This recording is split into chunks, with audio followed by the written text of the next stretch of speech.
whence you came. Go back. Ahead lies the realm of the dead.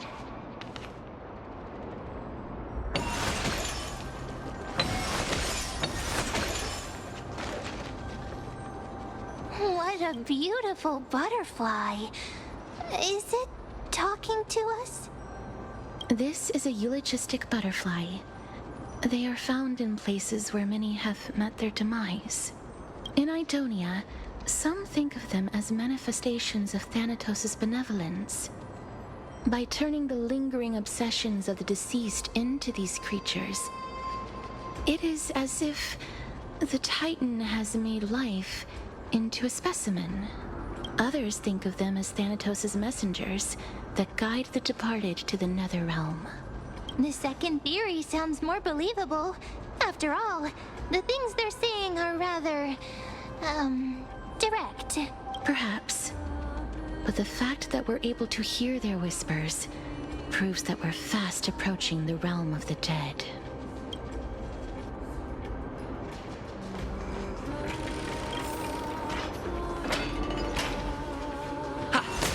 These shadowy figures. Are they illusions reflected by the River of Souls?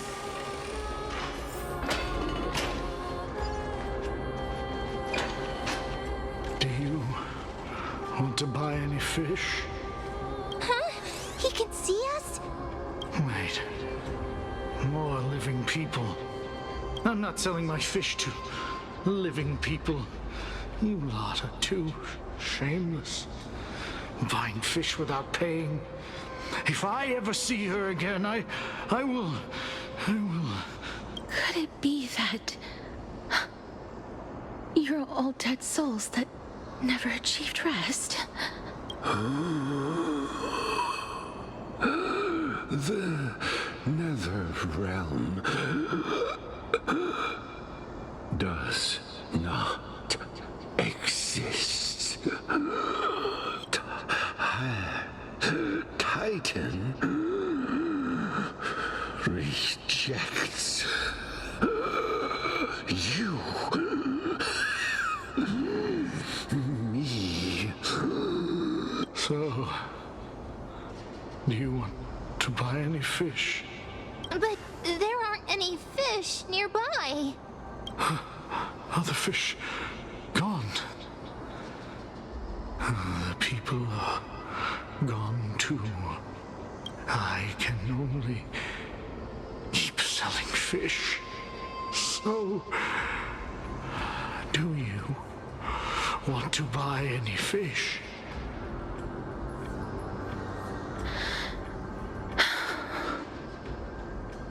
Apologies. I don't have much in the way of savings, but perhaps there's another way for me to release you from your suffering. Please relax. May you fall asleep peacefully amid a gentle field of flowers. This... I knew it. These people aren't illusions. They're the souls of the deceased. They're supposed to reach the end of the west wind by floating down the River of Souls. Yet, they have floundered upon the shoals of the stream, unable to move forward. Did Thanatos reject them? Or perhaps they didn't really die at all? I have no idea. This circumstance is completely unprecedented. Hang on. Didn't he say more living people? So that means he's seen other members of the living apart from us. Could it be that these souls are stuck here due to someone's deceit? If something is done out of goodwill, are you really gonna call it deceit? Goodwill? I can't see anything good out of... Wait a minute. Lady Cypher? That's me. Could it be that you are the living being that those souls met? Ugh, I couldn't take their behavior anymore. So I stole some things here and made up some lies there. Just trying to give them something to look forward to, you know? It's because of vile living creatures like you that we're being misunderstood by all of them. What else am I supposed to do? You can see the mess this place is in. These poor souls are denied by the Netherrealm. So now they're stuck in a few brief moments of their life. Unable to move forward or back. Did you see those two blacksmiths on the way? They've been here for as long as the sun's been around, wailing over and over about casting a shield. Styxia is so freaky. Then why have you come back, Lady Cypher? Hey, I'm not here to aid your adventure. I hate water more than anything else in this world. Especially that stinky river of souls. But, I just discovered some stuff before I left. And I reckon you should know about it. It's about that boy who defied death. I found traces of him here. Lord Mighty? Oh, right! That's his name. Well, now you know. As for whether that info is actually useful, that's for you lot to figure out. So long, Princess Homebody. So long, Grey Mystery. Huh? She disappeared just like that? Lady Cypher has always been a free spirit. In any case, she has brought us some valuable information. If Lord Mighty is also somewhere along the river shoals right now, then he will certainly become our signpost. After all, he's different from those wandering souls. He will find his way, even in the realm of the dead. Don't worry, it's time for me to shine. Ornyx's rune of recollection is nearby. Use prayers to return the river to before it got flooded.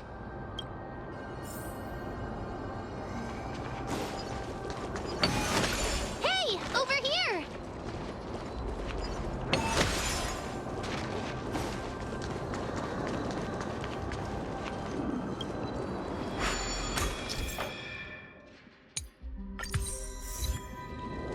Ornyx's miracle has appeared. Amazing! It's like we're inside a giant bubble. Even the river got parted.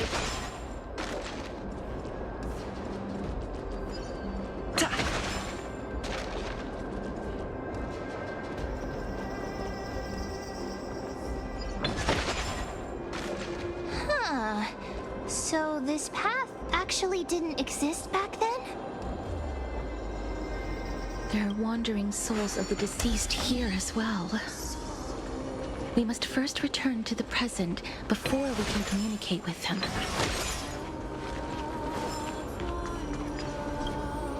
Ah, by the looks of it, you must be the foreign warriors that the Queen had mentioned, right? Since the current campaign requires the utmost care, I wasn't able to make time to welcome all of you. Please, forgive me. Foreign warriors? A priestess, a warrior, and a divine beast. You look identical to the blessed saviors that the Queen described. What? A campaign? Who are you campaigning against? Nobody knows, as of now. Of the scouts that went ahead, only one has managed to return. He says that the land ahead is a forbidden land that should not be approached, as it is the doorway between the netherworld and the mortal realm. As for the rest of the scouts, they've completely lost their souls and are decaying by the day. While there is still dissension within the city, the scholars agree that this calamity was so unprecedented that it needed to be given a new designation.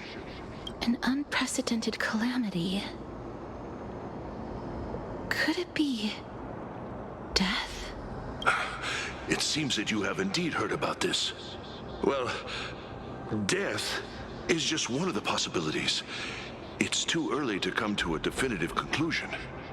A world that has never seen death. Looks like these people lived in the era Chrysia before the Calamity Titans descended upon the land. May I ask, where is the scout who managed to come back? So he returned to Styxia. He only had enough left in him to last no more than half a day. However, it was his intel that convinced us to rally together. He said that he witnessed the demonic specter of an evil dragon at that treacherous land. The apparition opened its giant maw and devoured everything in sight, and thus brought Styxia that thing called death. Styxia. An evil dragon that brings death. It all sounds rather familiar. Wait, wasn't this part of that fable? Sir, could I ask how the Queen and Princess are doing? The Queen?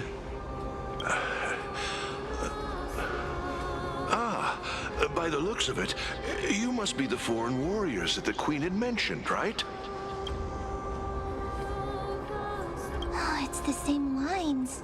Looks like he's still trapped in the moments before his death. Leave it to me. Sir, the war ended long ago. Styxia no longer exists. Styxia is no more? This cannot stand! Newcomers, hurry up and go take your positions!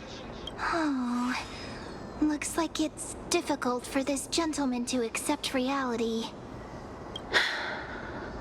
Sir, I am the Maiden of War, sent here by the Queen herself. If you accept my blessing, then today's battle will be smooth sailing. Maiden of War? I've never heard of this. There's little time to waste. Please don't take too long. Don't worry. I'm typically unwilling to prolong such a moment.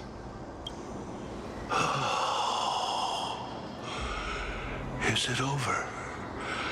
Have we won? Cass, oh, are you all right? I'm fine. I just didn't expect that I would still have to embalm others, even in the realm of the dead. Is this a remnant of his soul?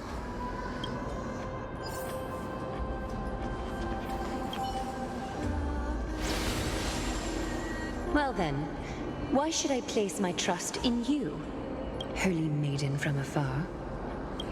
Wait, this is... I don't quite understand what you're trying to say. Since the prophecy has already pronounced your name as Chrysos' heir of death, Akima ought to treat you as an esteemed guest. However, you seem to have no intentions of concealing your involvement with the Council of Elders, while most likely being aware of my issues against them. I cannot deny your claim.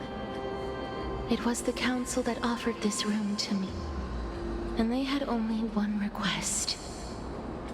They want the curse of death to be completely subjugated to your will. I was agreeable to that request. But why? I am unable to rid myself of this innate curse. However, from this day onward, I shall use it according to your will. I will never make any superfluous moves on my own. I see. So that is how they plan to control the Flame Chase journey. They have shifted the heavy responsibility of granting death over to me. If I ever become obsessed with executing people, they will then have ample reason to terminate the Chrysos heir's journey. And yet, you seem to not mind. This is quite surprising to me. That's because the fate that we were born with is a burden far heavier than that of an individual's life. I've woven many unforeseen events into the tapestry of fate. This is but one instance. Tidy up your precious garments and come with me. Akima welcomes you, Casterus.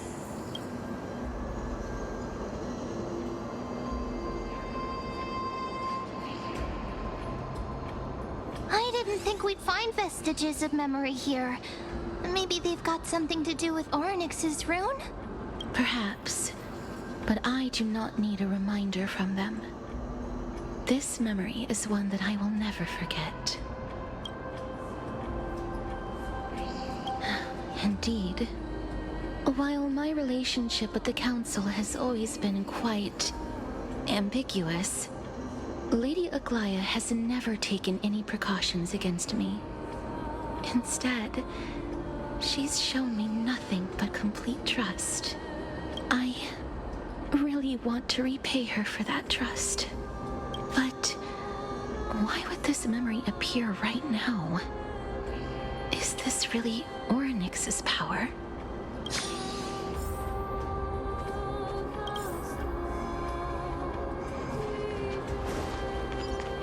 Could these dead monsters actually be... If Lady Cypher is to be believed, this could be the handiwork of Lord Mighty. He's still fighting against the Black Tide, even in the Netherrealm. Why are the Black Tide monsters here too? Can they swim in the River of Souls? Even Thanatos wouldn't be able to accept Black Tide monsters into their realm. These traces seem to suggest that anybody who trespasses upon death will pay a heavy price. Since the realm of the dead must remain peaceful, it's imperative that we rid the place of such discordant noise. Please stay back. Let me deal with these enemies. Existence of unity.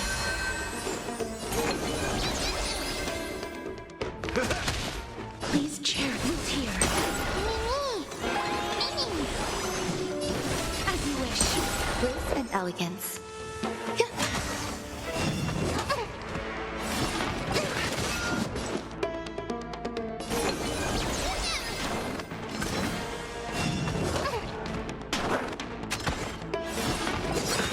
Confidence. How's this take? Nice psychic, my friend. Indulge yourself! Embrace a new life.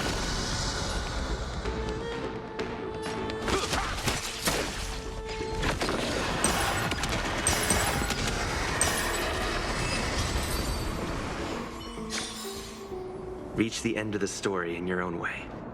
The path ahead is blocked by the River of Souls again. In that case, let's go back to the past. This miracle sure is handy. This is yet another aspect of a Titan's divine power.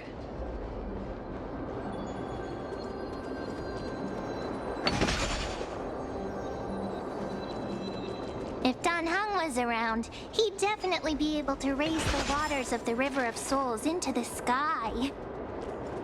If Lady Hycelens was still alive, I think she might be able to do that too.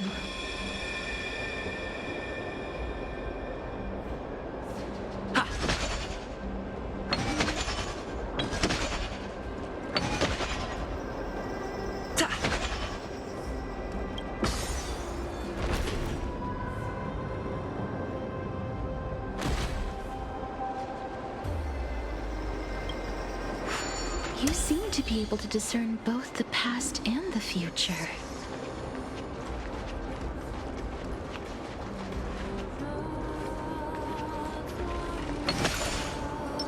Sound wonders.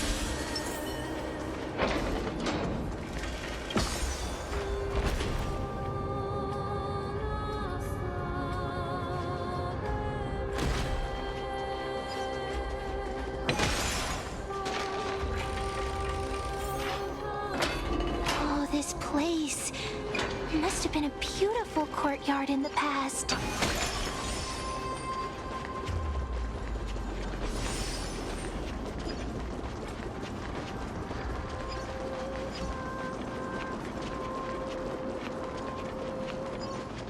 Please excuse me.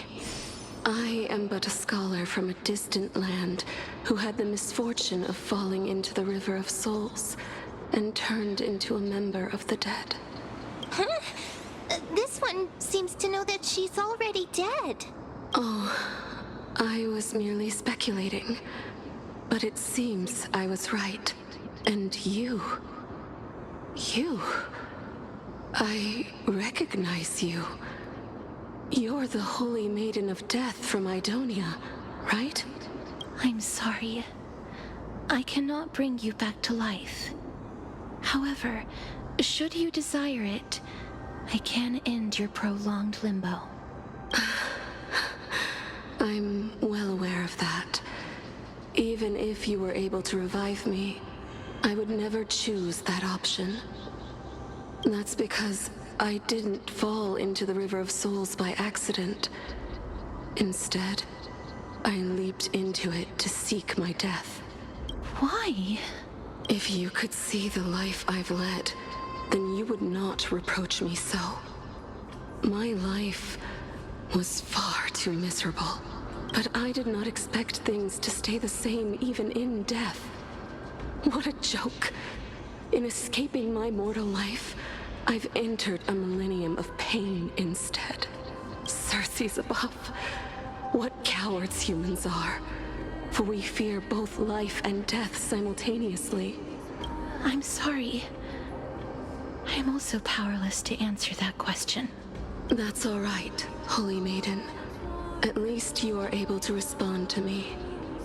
Please, grant me death. Circe's above. Does this count as thinking till the moment I die? I have seen too many farewells. Her distress is quite commonplace. There are those who will end their lives over what seems to be the smallest of worries.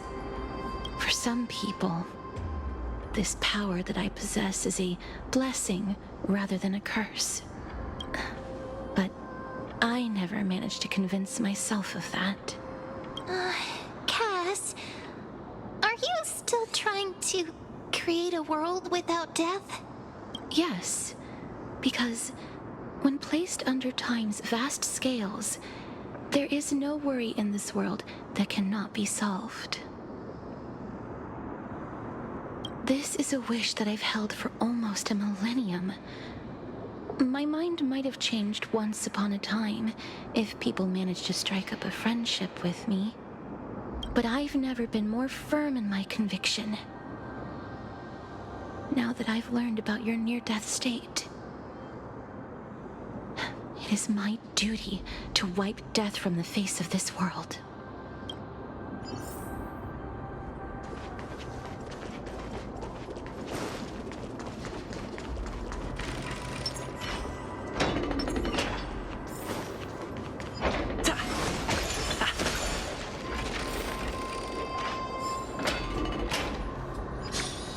Wow, this place is so spacious. Is this the kingdom's vault? That's fine and all, but we need to lay down some rules. We're not gonna return to the past to steal things. Do we need to enter that doorway to climb even higher? There seems to be a person. Oh, more like a soul guarding it. But how should we get up there?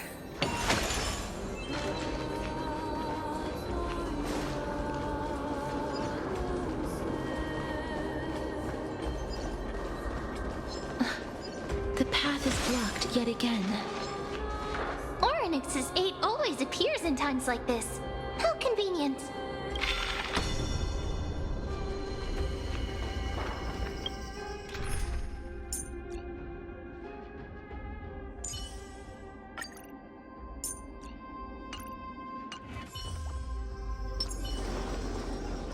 Look, there's even a platform lift over there.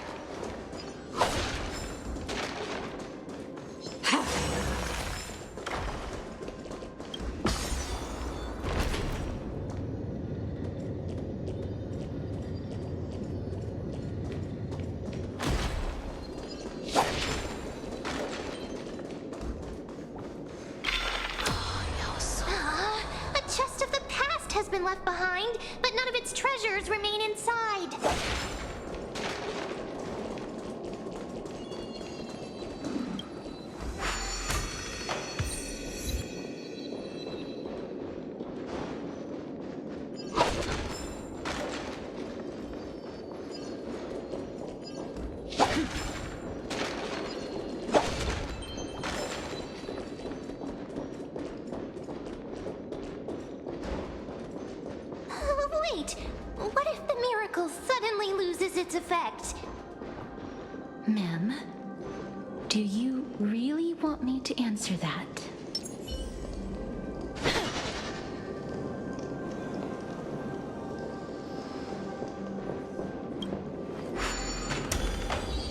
Stay back. Don't come any closer. Don't come near me. Why does he look so panicked? Did the black tide monsters frighten him? Or is he actually scared of his own extraordinary power? There's no need to be alarmed. We're just passing by the area. See? None of us look threatening.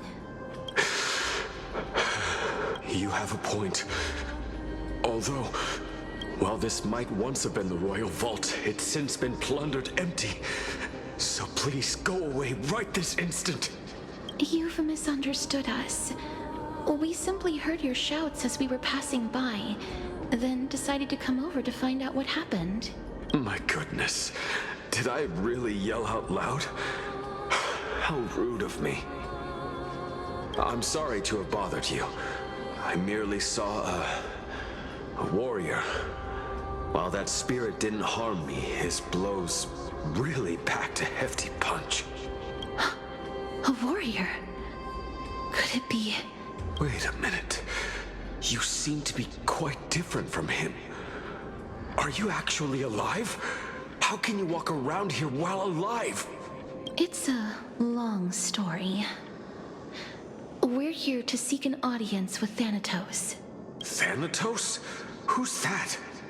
Is it possible that he's also living in the era before death descended? Death? Could it be that you are here to defeat the evil dragon Pollux? Pollux? Is that the embodiment of No. Death? According to the warriors under the Centurion's command, that evil dragon has been dead for quite a while. The curse that condemns people to death didn't originate from it. But they saw a girl within the dragon's embrace, and she is the true Reaper. Pray tell, where is that girl right now? I've heard that the Queen spared no effort in bringing her back to the castle. Her Majesty intends to control all of Amphorius with this unprecedented power. As for whether this rumor is true, well, no one knows.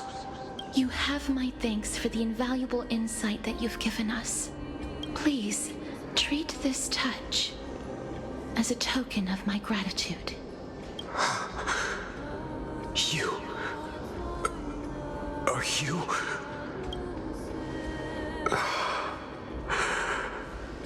Thank you. This is his...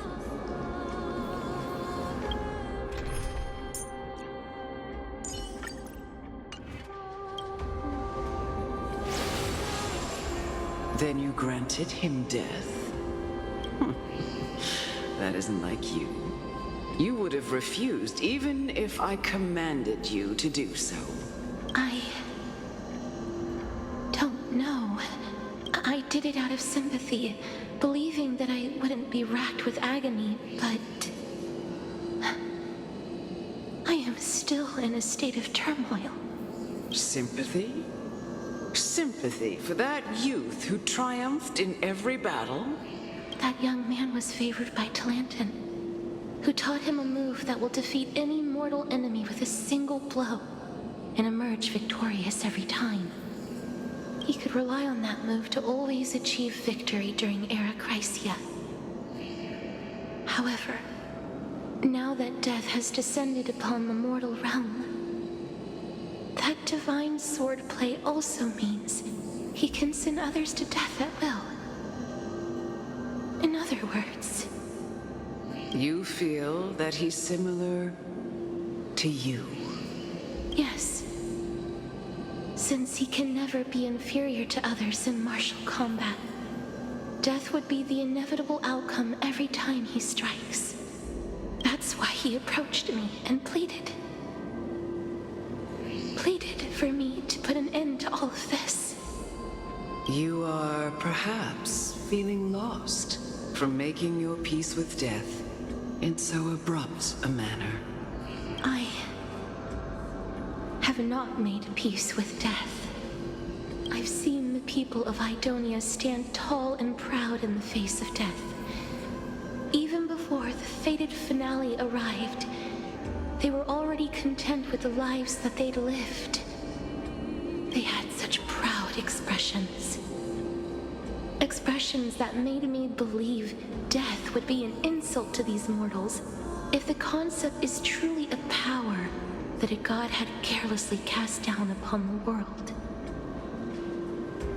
Perhaps death's authority was never meant to exist in this world. Just like how I shouldn't exist. I won't refute your beliefs for now, but would you be interested in listening to a story of mine?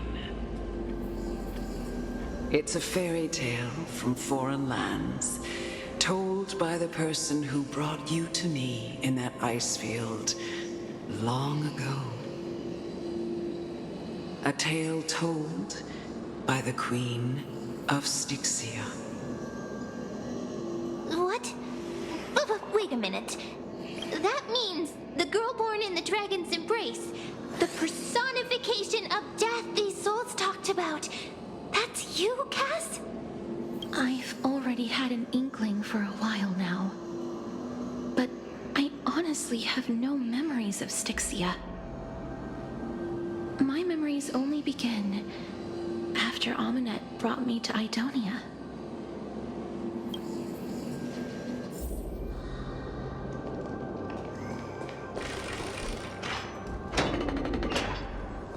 Don't look back.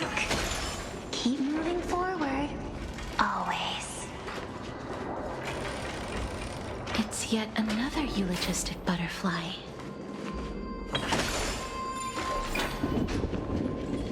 Oh, this is...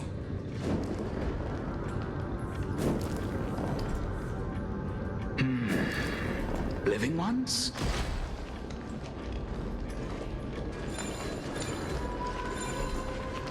Oh, could you be the scions of Styxia? Did you hear about the great work that I'm doing here, and have thus arrived to give me the last material that I need for transmutation? Great work? Have you heard of the great name of Pollux, perchance? You have? Then that's good. During the Age of Myth, a time likely before your birth, I was the unsurpassed zenith of alchemy that none could reach. On the shoals of the River of Souls, I shall make Pollux soar again and bring death back to the world. But didn't that dragon already bring death to the world? Oh, looks like you don't know the whole picture. Well, it's true that the missing girl can grant death to mortals. Pollux, the one who delivered her onto this world, makes it so that humankind cannot die. So, it's just as I feared. This is my guess. The deceased are supposed to drift down the River of Souls until they reach the end of the West Winds. But this River of Souls was blocked by Pollux's fall. That's right. That's why it's imperative that I bring the dragon back to the mortal realm and make it soar the skies again. I have long since prepared my alchemical matrix in the tower. Although, I am still missing the most crucial material of all. That final ingredient, the final sacrifice, is none other than the girl who lives out her days with death. Huh? What's going on? You didn't touch him, did you? I know that I am no longer capable of carrying out that task. Take this, all of you, and please fulfill that great undertaking on my behalf. This... We had been inebriated in Fagusa's feast for too long before we began to seek divine bestowed death, so that we could be freed from the whims of fate. However, that brought doom upon us. Instead of summoning a supreme god, we encountered a monster that cut off the River of Souls. That detestable dragon Pollux denied all the dead from the gates of the Nether Realm. Unable to rest in peace, these departed spirits engulfed Styxia like a roaring tide. As a result, my city and its people no longer exist. That child is the only person whom I managed to save. Born within the evil dragon's abdomen, she has possessed the talent of death since her birth. She must have been granted to us by the gods as a chance for us to atone for our sins. Please, you must nurture her to adulthood and prevent her from experiencing all of the suffering that we went through. I promise that I will care for her as a mother, that I will protect her from the evils of death. By Fagusa above, thank you for your kindness. As her mother, please bless this child with a name. Before I am swept away by the River of Souls, please, let me know how I should address her in my next life. Oh, like how a transient raven butterfly, a fleeting papilio castor, perches on the twig of death. Castorus. That shall be her name. That's where my name comes from? The sound's back. What is making that ruckus?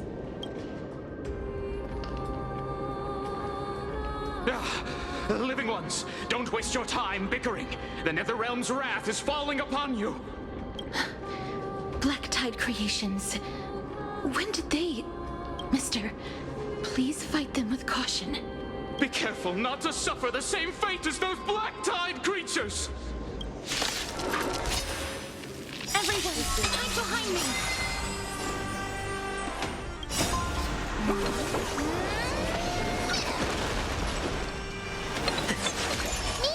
Every petal, all will be swept away by the wind. Life is not so... As you wish. Stay away. Time to mix things up.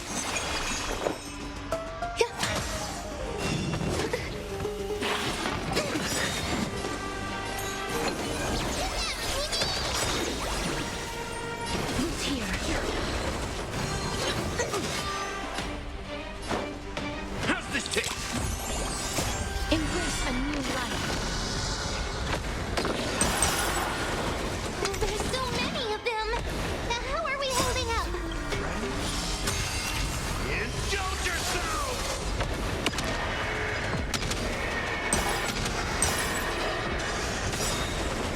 In the mood for another big...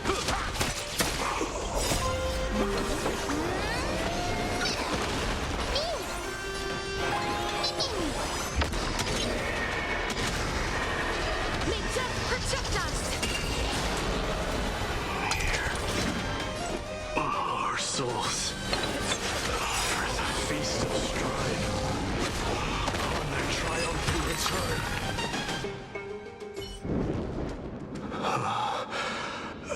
You? Lord Mighty?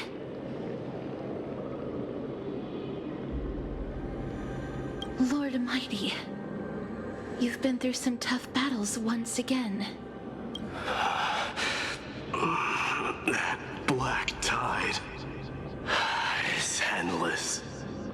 My death is only temporary. I will find my path of return and go back to the world of the living and continue my protection. Lord Mighty, I have always wanted to. Why does death reject you? I'm the one resisting it. I must resist the temptation to go with the flow. I'll go against the current and kill my way out of this cursed nether realm. That is my destiny. It seems like he's completely focused on resisting the temptation of the dead's whispers. He's working hard every minute to deny death. It seems his battlefield is not limited to the world of the living. Lord Mighty, are you willing to travel with us? We're headed for the Matrix inside that tower to summon Thanatos from their prolonged concealment.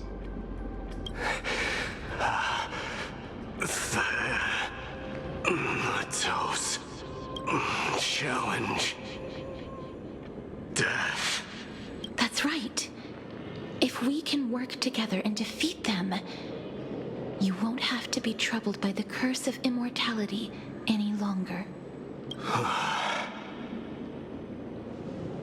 Let's go together, Castoris. Let the person who has brushed against death countless times guide your way. Cass, are you sure you want to do this? The alchemist said he wanted you to be a sacrifice. I'm not afraid. There's no reason for us to turn back anymore. Rather than standing still, taking action is by far the better option. Perhaps fate might take pity on us today and show some compassion.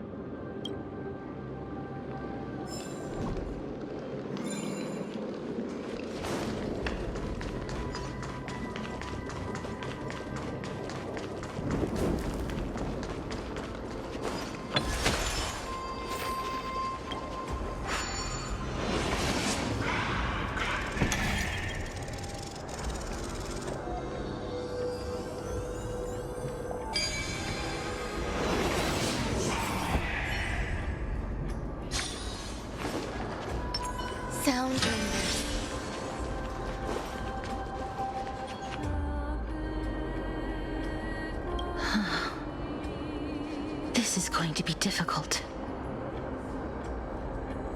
I'm familiar with this kind of mechanism, but I've never repaired broken chains. If I was more powerful, I would be able to carry one person with each limb and fly the four of us to the other side. The Rune of Recollection is here, but I can't find a miracle orb anywhere. So weird. Oh, could it be in that collapsed tower in the distance? That sounds so weird. Forget it. Just leave it to me.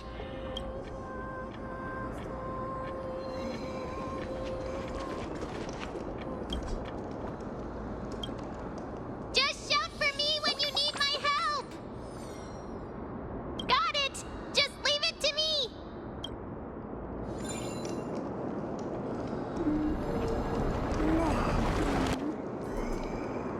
Mem did it!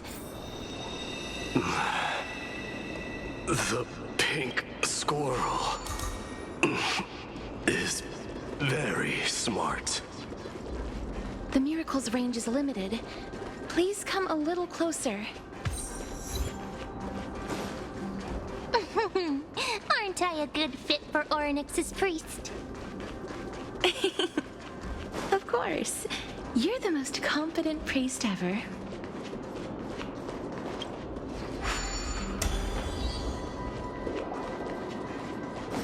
alchemical matrix should be behind this door. Is that...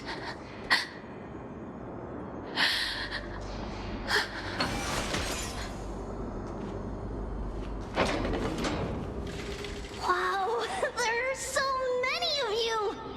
It's little Cass and little Gray. Oh, there's also little D and the big puppy! Trian? Aren't you... Get what? I'm getting even more confused.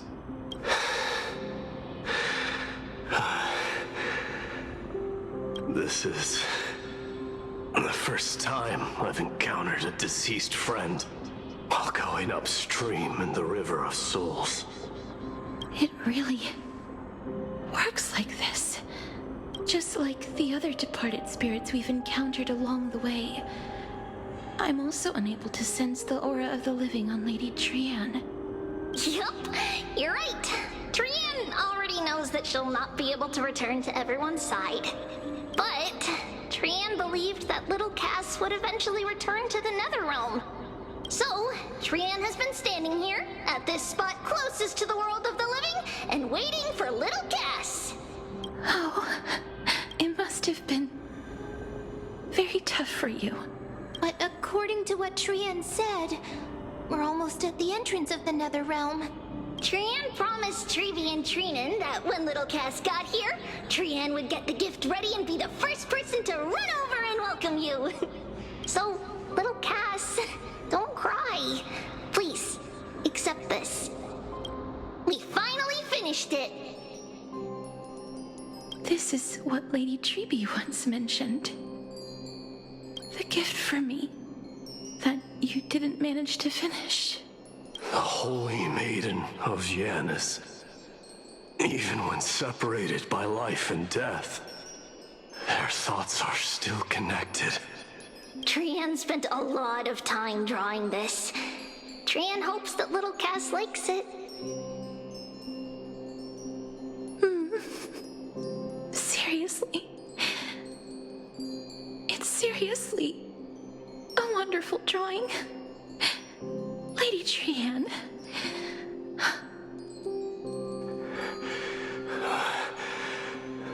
This is our flame chase journey.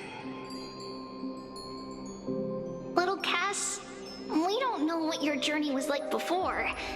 Trevi has always said that it must have been a very harsh and frightening journey. But little Cass no longer has anything to fear now, because everyone is here with you in this flame chase journey!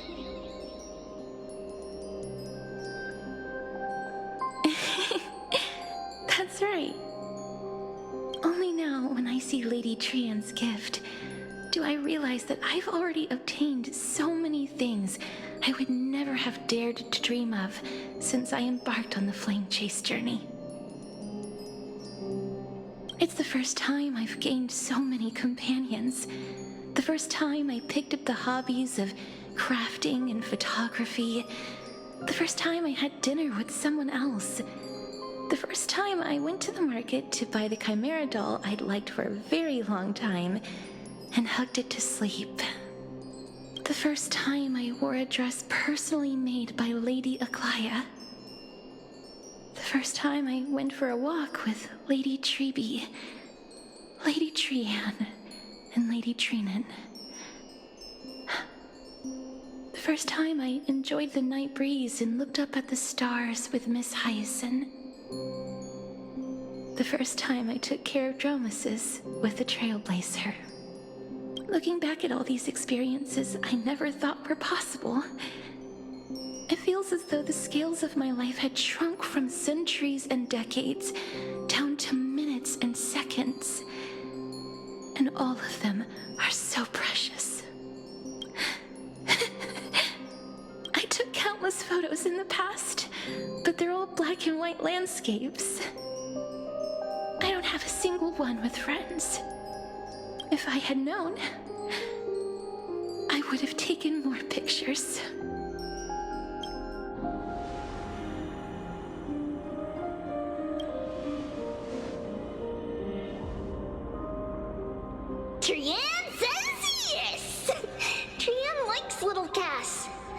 love to take a picture with little Cass. Sadly, being departed souls, our images cannot be captured in the world of the living.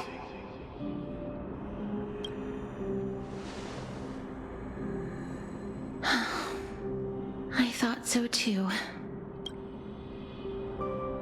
What? Are we seriously going to leave any room for regret?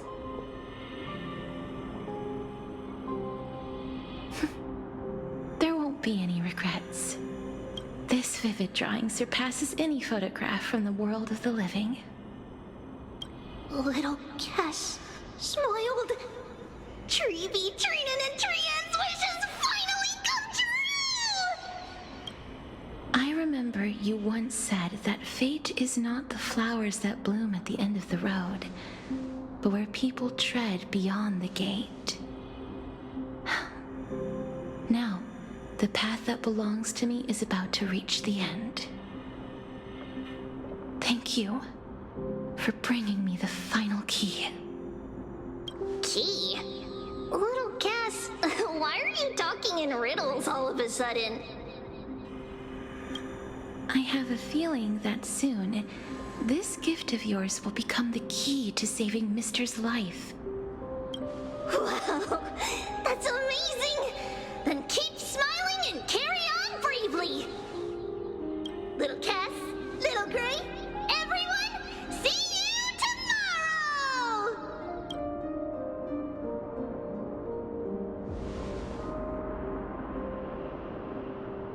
Lady Trian. The aura of this place. We have indeed reached the end of the stream of souls. If I go any further, I might lose myself. I must leave now, for the black tide still wreaks havoc in the realm of the living.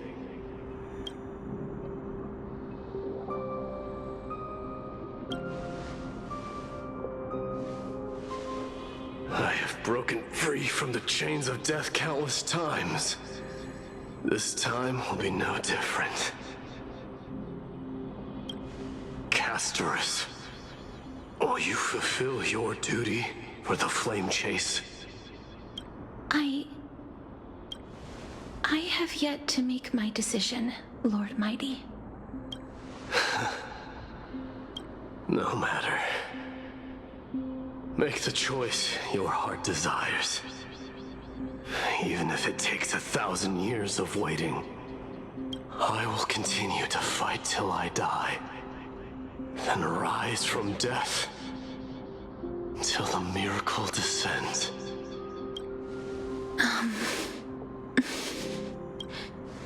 There is one more thing you should know, Lord Mighty.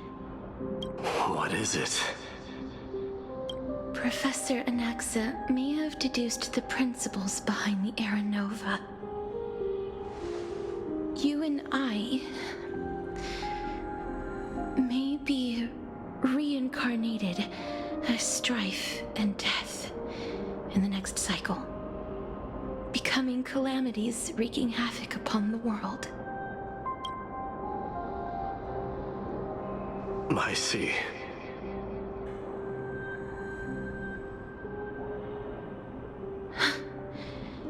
Is that all? Are you going to accept such a fate without complaints? Do you have a strategy to shatter the shackles of our fate? I haven't found it yet. Perhaps I never will. Then, cease wasting your thoughts on futile matters. Control what little you can. And when fate's inescapable grasp comes, resist it with the strength of your mighty will. Thank you, Lord Mighty. I will find the right decision.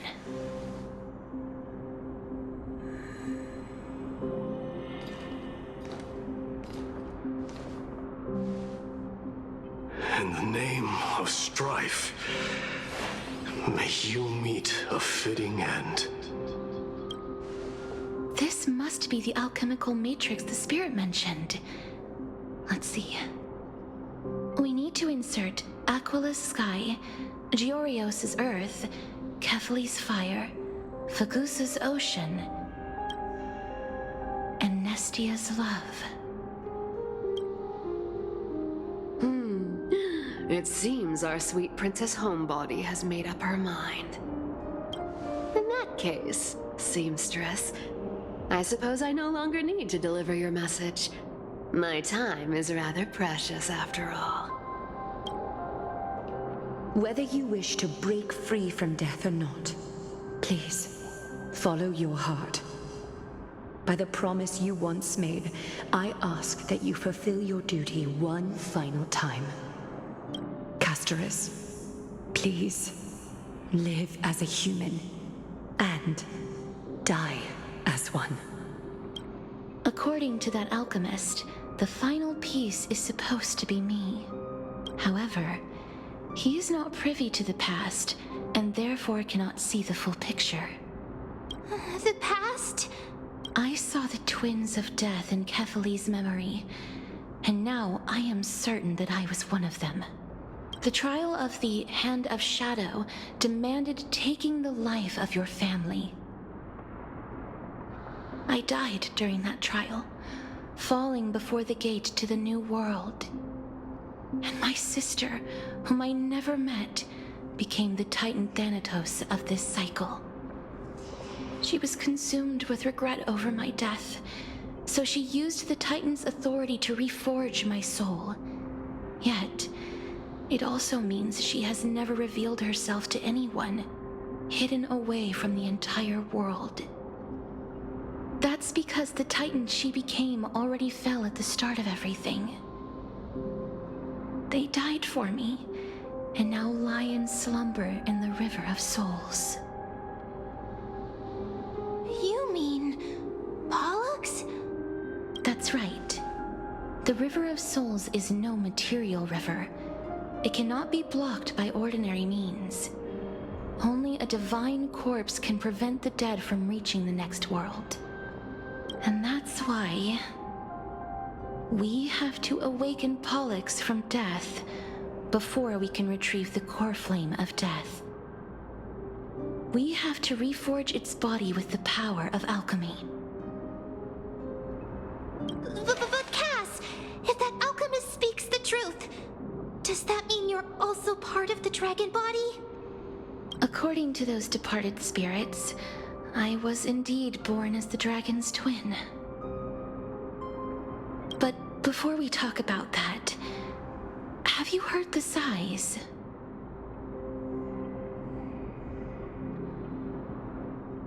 No, not from me. The sounds that come from the memories when we were collecting the souls. I heard them too.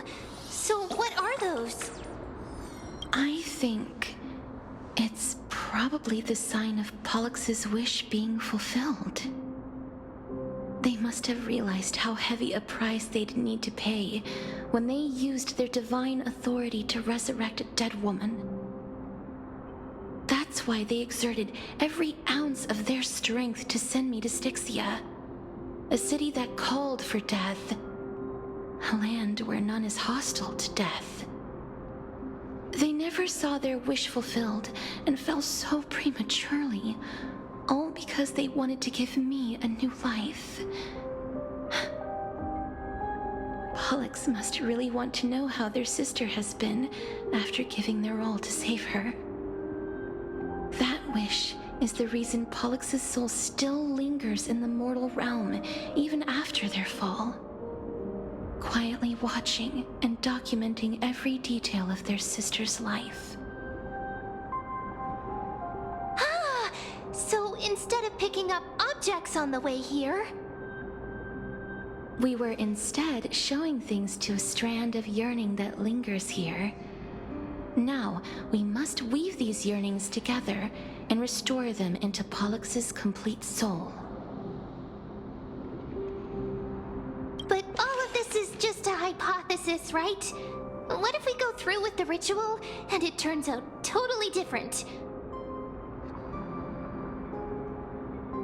That's fine.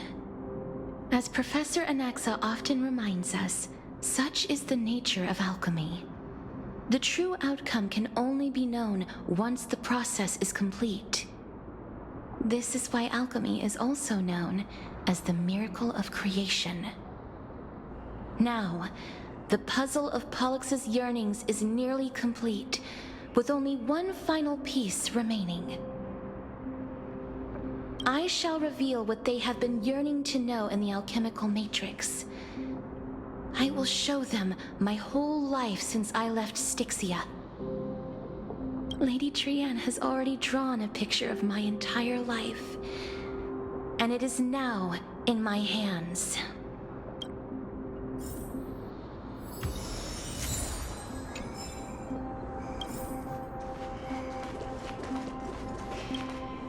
Then, let the ritual begin.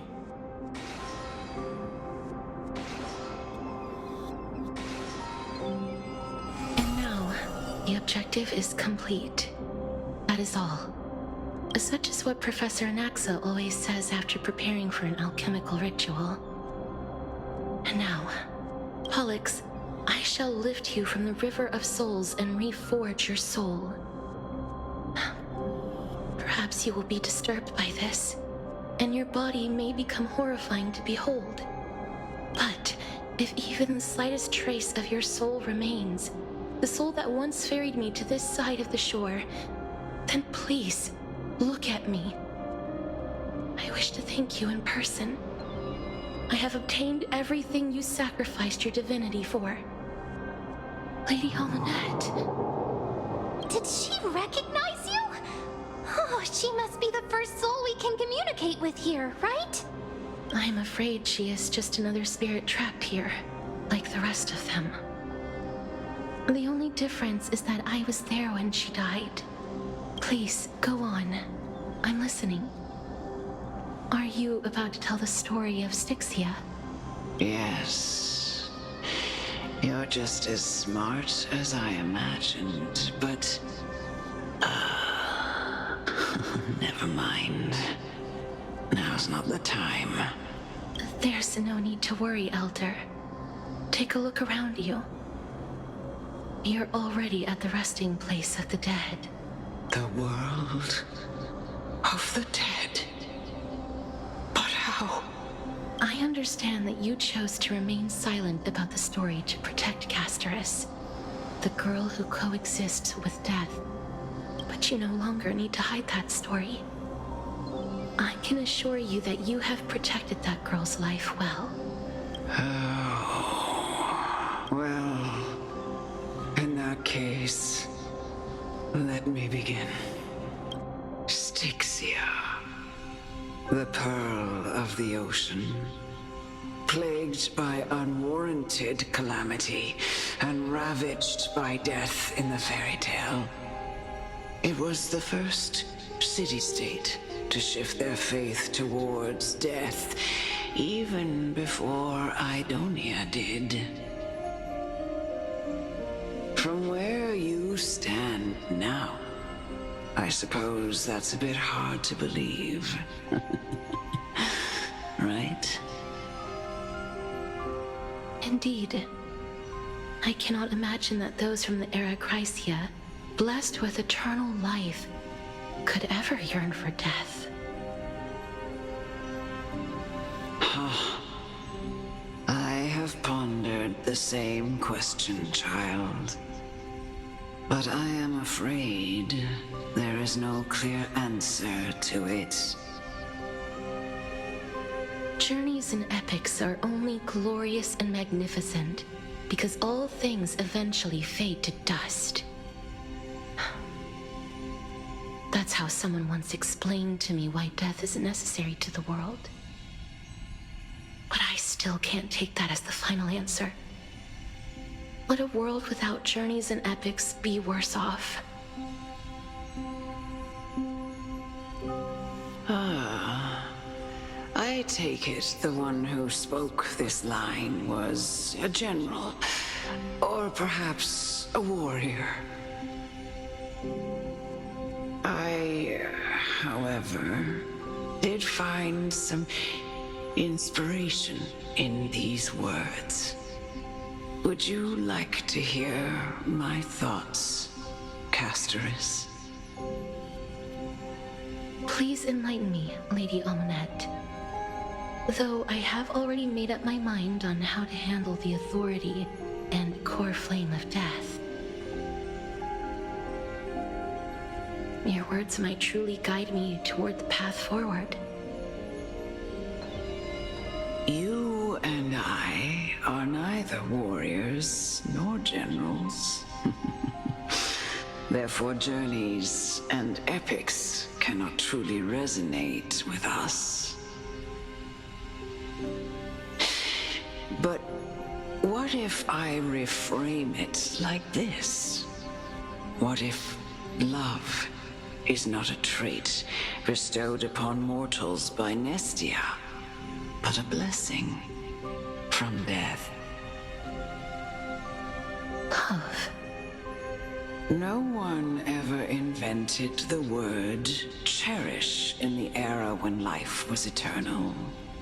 For all the good things in the world can be revisited endlessly, and every bond formed carried no risk of being severed. The so-called Era Chrysia was an age devoid of both virtue and sin. People did not truly live.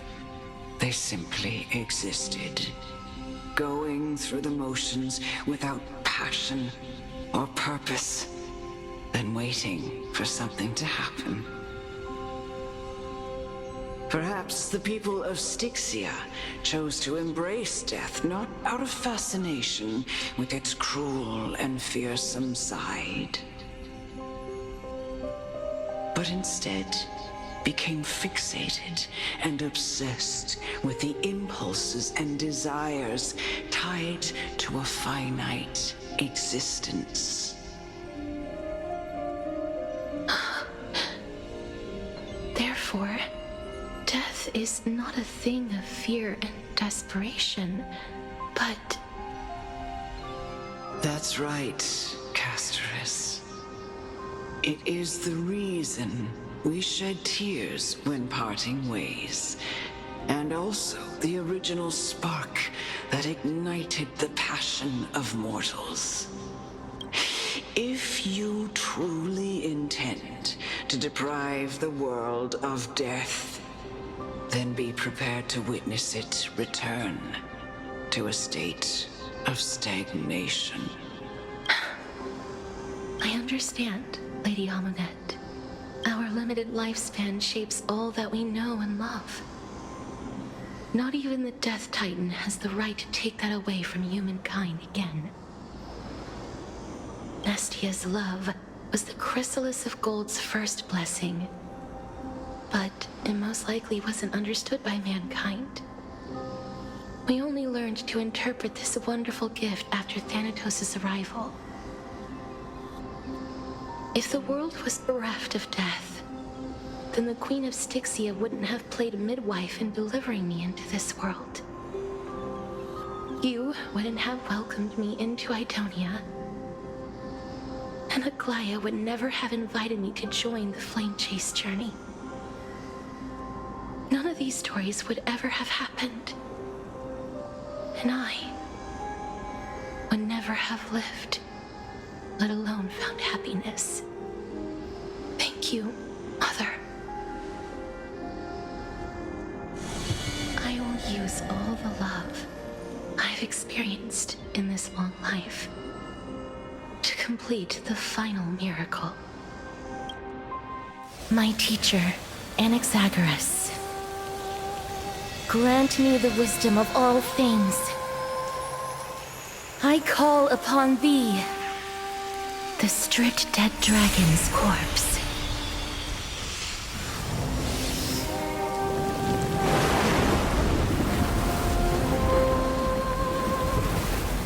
rises from the earth, falls from the sky.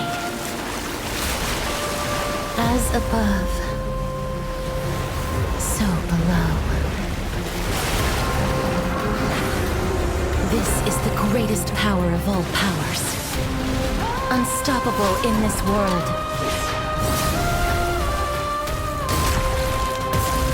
The great work that commands all death. I shall grant you embrace.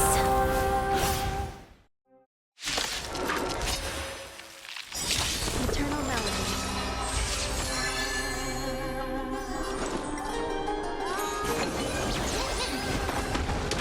Nothing.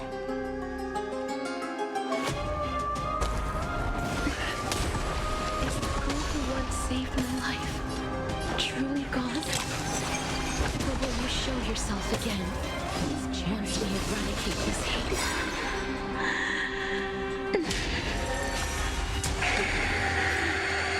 And I know you're anxious. Shh. Don't be afraid. Embrace a new life.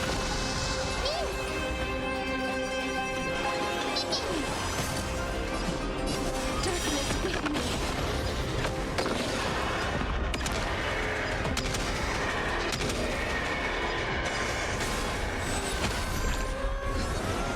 There's no more need to weep and grieve. I will grant you peace. This turns. Yes, it's me. I'm back.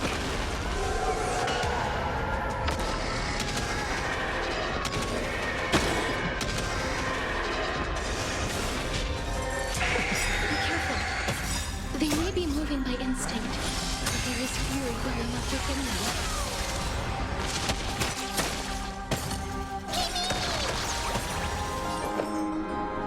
Existence is limited. Life is not return to dust.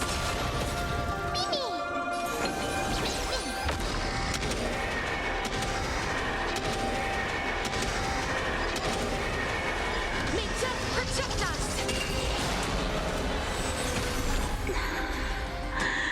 Please, don't turn back to the Netherrealm.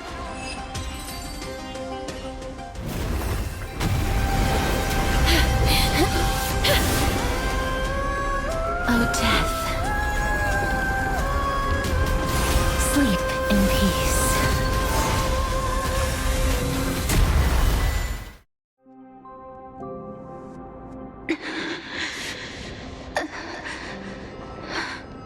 I'm sorry I have to wake you up from ancient death. And I know you're anxious. Shh. Don't be afraid. Do you remember me? I'm the girl you once carried across the Sea of Souls. I'm sorry I wasn't able to remember you, but with the help of many people, I was finally able to pick up these broken fragments of my past. I'm back, Pollux.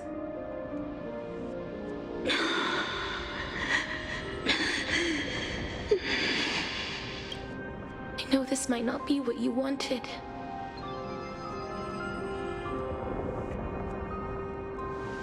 But I have to do this.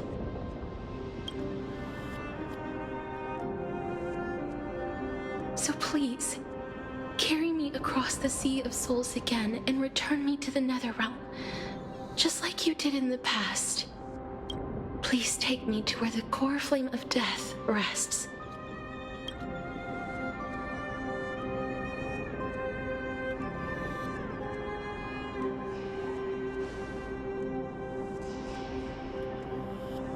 I'll be going now.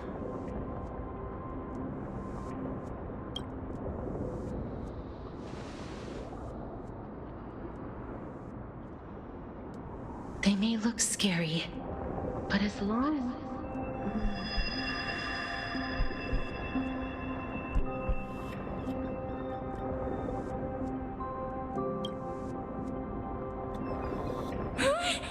What's wrong?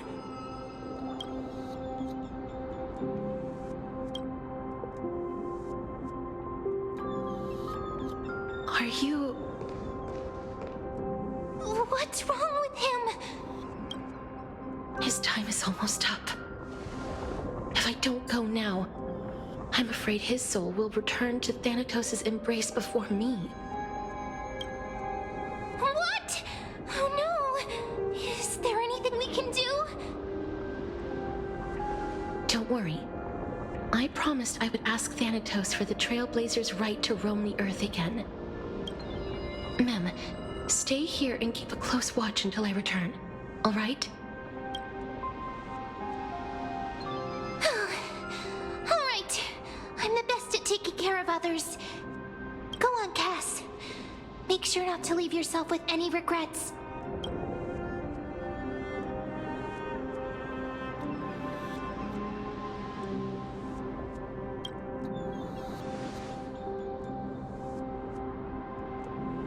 It's a deal then.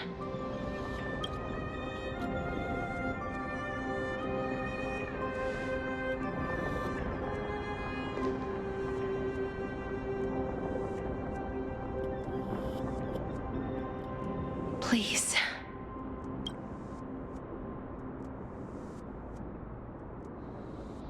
Wait for me.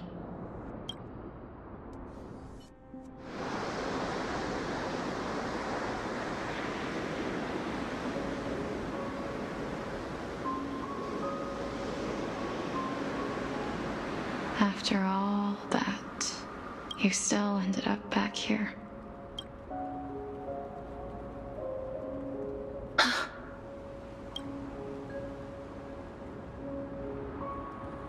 So the legends were true. The Netherrealm really is a sea of flowers. Yes. Just like the flower fields we tended to back then. Is that you, Plexia? Do you remember me? I don't have the memories from that time, but I've seen you before during an experiment. I see. Call me Thanatos, then. It'll be easier. However, since you recognize the name, you must already know everything about Thanatos, right? Yes. I'm here to reforge the order of life and death in Amphorius.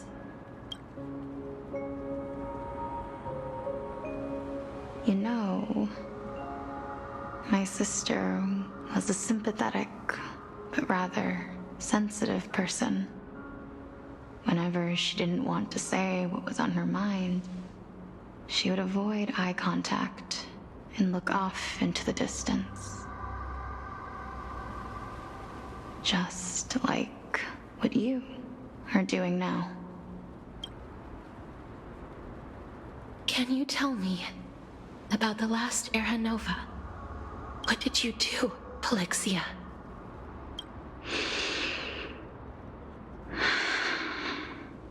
Where should I begin? I suppose we can start from the beginning. A long, long time ago, there were a pair of like-minded twins. As foretold in the prophecy, they were chosen to be successors to the god of death. But fate was cruel. The price of attaining divinity was to take the life of a family member with our own hands. That trial was indeed recorded in that memory. Then you should already know that my sister voluntarily gave up her own life so that I could ascend as the demigod of death. But I couldn't accept that. Why did we have to kill each other for a future she'd never see herself? That's not fair. So, while weaving the laws of the new world, I shattered the forbidden bottom line for life and death. I reshaped my sister's soul and took the form of the great dragon Pollux to carry her up the River of Souls and back into the mortal realm. But our fates were already decided and manifested in unexpected ways in response to my futile actions. Aging is an unbreakable law of nature laid upon humankind, created at the same time as death. When the living die, their souls will meet Thanatos, who would determine where every soul goes. If the Reaper raises their left hand, the soul is granted death and allowed to enter the Netherrealm to await reincarnation. If they raise their right hand, the soul is rejected by the Netherrealm and returned to the mortal realm to continue walking the earth. That's why the Hand of Shadow can only lay down judgment and not embrace another being. Yes. Death was originally a pair of hands, but they were split in twain when we reached the mortal realm, never to touch each other ever again. The half of Thanatos that represents life, the undying human who grants death, that was the curse I forced upon you. Then, what about you? As the half of Thanatos representing death, I shoulder the fate of defying death. I died the moment I entered the world of the living. From then on, my Titan also no longer existed in this world. The cycle of life and death stopped. Souls were denied their audience with death, and were left stranded within an ever-rising river of the dead. What irony. My selfish desire to save your life gave you and the world a fate far worse than death instead. Then, what was left of my reason was left behind in the Netherrealm, where I've been taking care of these flowers day after day, until there is now a sea of them, all while mulling over the subject of life, death, parting, and enduring in endless loneliness. Fate is absurd indeed. Our lives were a mirrored image of one another, like a pair of hands. Even so, we arrived at the same destination. We walked different paths, yet experienced the same pain. I had hoped that maybe you would at least have a good life in this cycle. I'm sorry. I lived my life well. It didn't go to waste. As far as I'm concerned, you did nothing wrong. Even though I forced the authority of granting death to humanity upon you, a total stranger. Too many responsibilities were forced upon me in the course of this long journey. I was once lost, even upset, but I realized recently that if it weren't for your blessing, I wouldn't have understood the source of these emotions, nor would I have realized my purpose. I wouldn't have made it here to reunite with my missing half, and we wouldn't be discussing our past while sharing the same view of this landscape. I wouldn't have understood the meaning of our existence. The meaning of our existence. This sea of flowers blooms on dead land, because we sowed it with the seeds of our separation and watered it with our tears of loneliness. Yes. The only thing death is allowed to create are flowers that bloom from blood and tears. That's why Thanatos cannot create living beings at will. Nor can the Hand of Shadow determine a person's remaining days. Because the life and death of mortals should never be dictated by another's will. Are you saying there's no point in Thanatos' existence? No. No single being can bear the scales of life and death on their own. Not even a god. Life and death weigh equally heavy. We both know that now, don't we? You, too, must have had a difficult life. We've taken quite a ridiculous journey together. I had a feeling, even back then, that we would meet again one day. Not to embrace one another after a long separation, but to come in search of retribution. Tell me the answer that's already been written. And let us draw this seemingly endless fate to a close. It's been far too long. I've waited here for centuries, watching day after day as desperate spirits are denied by this lonely wasteland. I always hoped I would see you among them, but I was also afraid of seeing you. I didn't know how I could possibly face you again, but more than anything, I was afraid that you might have forgotten all about me. I know. But don't you see, Polixia? I made it back anyway. You don't have to shoulder death's authority on your own anymore. It was always meant to be held in two hands anyway. So, let's give our core flame to him, and have him take it back to the mortal realm. Give humanity back their cycle of life and death. Our responsibility as Thanatos was never about picking out favorite souls. We were only meant to watch over life. Let's tend the field together and create a warm sea of flowers for all the souls to come. What do you think, Polixia? Yes, just one last step. You shall wither, and through that, the dead will sprout again from the remains, and be reborn with the dead flame. As foretold by the prophecy, Thanatos' authority is only destined for only one person to wield. As the Chrysos heir of death, as their demigod, as a titan, our fated moment has arrived once again. Just like before. Yes, just like before. But unlike that time, the ones undergoing the trial this time are prepared.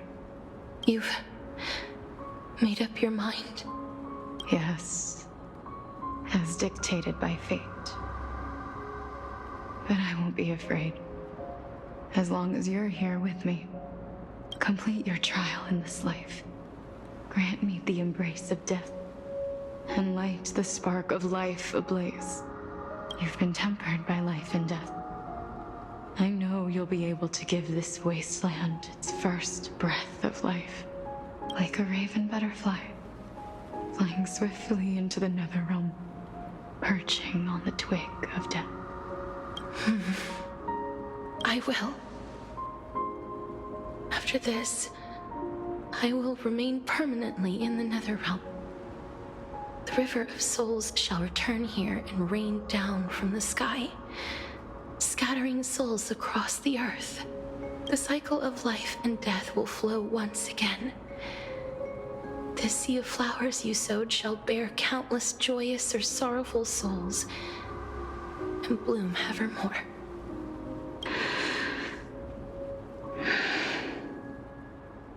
Thank you. last thing. Can you grant me one wish? Of course. What is it? Please, don't forget me. I promise you, when we meet in the next world, even if I have endured another reincarnation, even if we do not know each other's names, I will still hold you tightly in my arms. Just like what I did when we were born. Casterus. Casterus.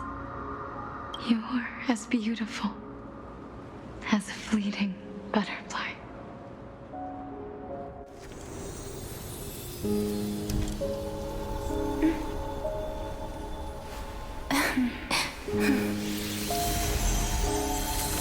I will bring rest to death. And from now on, stagnant life will once again flow.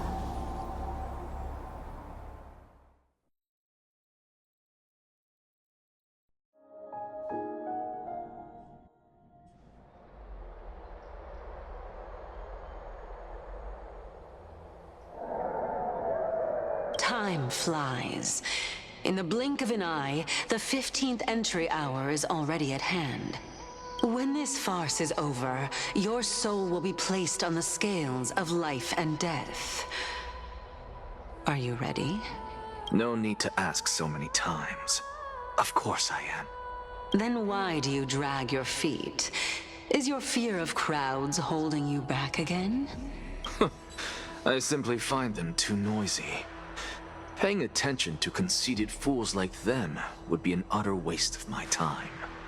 Such harsh words. As I see it, you are no less arrogant than they are.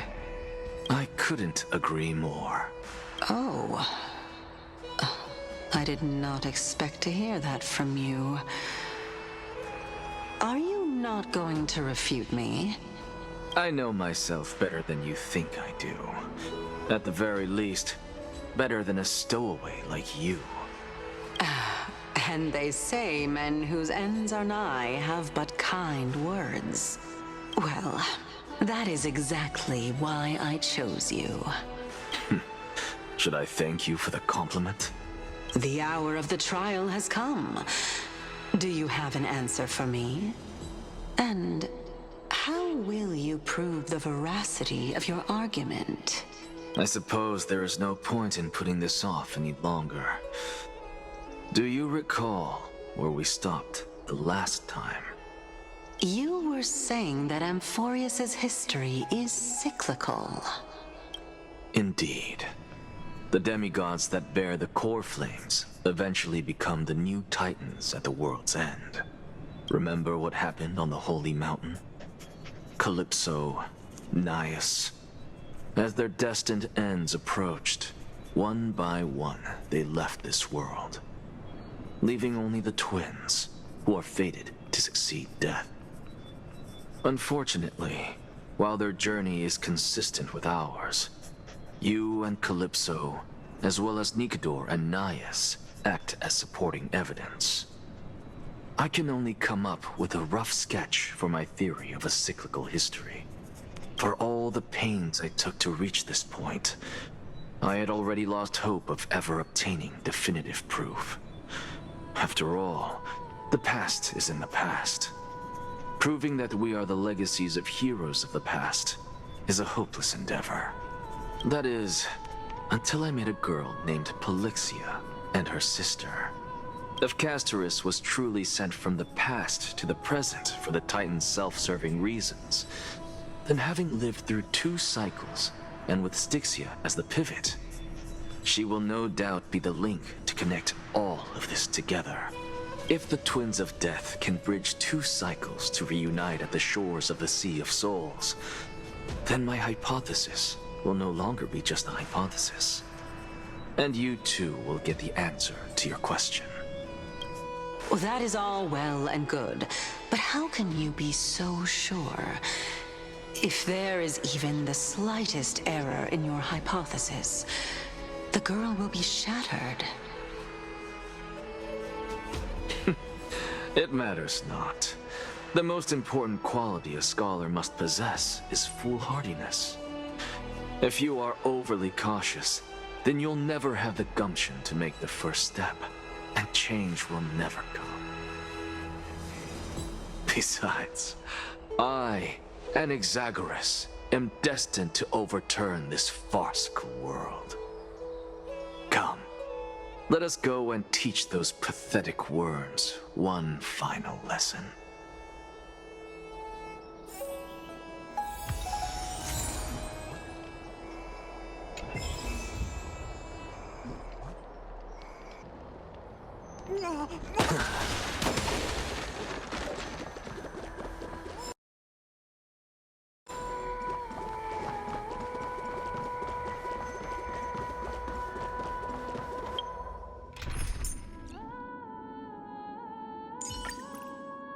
Ferryman.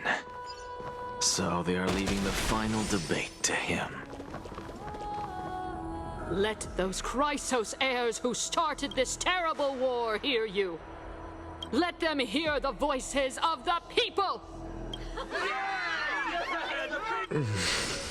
As always, that woman knows how to stir up a crowd. Professor Anaxa, I thought you'd pass on this. Everyone must cast their vote, or this assembly would serve no purpose. Prof, do you truly think it's wise to entrust the fate of the world to an assembly like this? Akama has stood strong under this system for 1,000 years. It stands to reason that there is purpose in its existence. But that is not what you're asking, is it? What you really want to know is Aglaya making the right decision in entrusting the fate of the world to you? Nothing ever escapes you. I didn't spend all those years teaching you for nothing. Most people only take 4 years to graduate, if I recall. To tell the truth, I feel like I'm on my way to an execution chamber instead of a podium.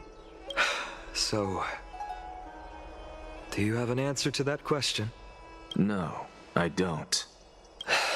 I thought so. Because that question is not yours to ask in the first place. Is Aglaya entrusting the world to you the right decision? Don't make me laugh. That is a question that woman must answer herself. Why are you fretting about this on her behalf? Or have you been seeing yourself as her pawn all this time? Listen up. I'll say this only once. Flip your perspective around and ask yourself this instead. What should I do to ensure that the world doesn't stray from the correct path? That is what you should be thinking about. You still have time, so give it some thought. Oh, and don't bother telling me the answer. Tell it to those begging for salvation from the gods. Got it. Thank you, Professor Anaxa. That's an Exagoras to you. Who will you be voting for? That'll depend on how well you perform. May Circe safeguard your thoughts.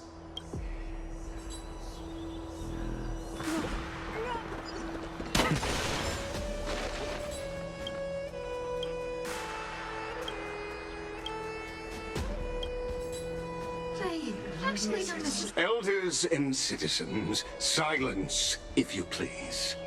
As the Theoros, I present to you Ferryman of Ides Elysiae, virtuous citizen of Akama, and the last speaker of the assembly. Much obliged, Lord Lycus. I remember him. He's the penniless lad working for Aglaya. Where's Lady Goldweaver? Why is she sending this guy to give the last speech? Is this really the end of the Flame Chase journey? Can this dude really face down kindness? By Kephali above. Dear citizens of Akama, as you look upon me, so too do I see you. I see your fear and misgivings, your apprehension about the discord between the Chrysos heirs and the Council of Elders, and your uneasiness about the future of the Holy City. Yet, before you contemplate something as grand as the fate of the world, I ask that you look closer. Look beyond the horizon illuminated by Kefali, at the crisis threatening to overwhelm us. What? Hydes Elysii, my beloved hometown, is a village forgotten by time. It is a place with the most invigorating breeze and wheat fields that spread all the way to the sea. I once thought that there I would enjoy a lifetime of peace and quiet with my friends and family. How I wish I could invite all of you to that paradise, far from the noise and chatter of the world. Alas, I can't, because she and all that she nurtured, all that I loved,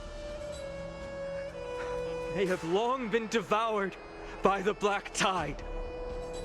My beloved home is no more.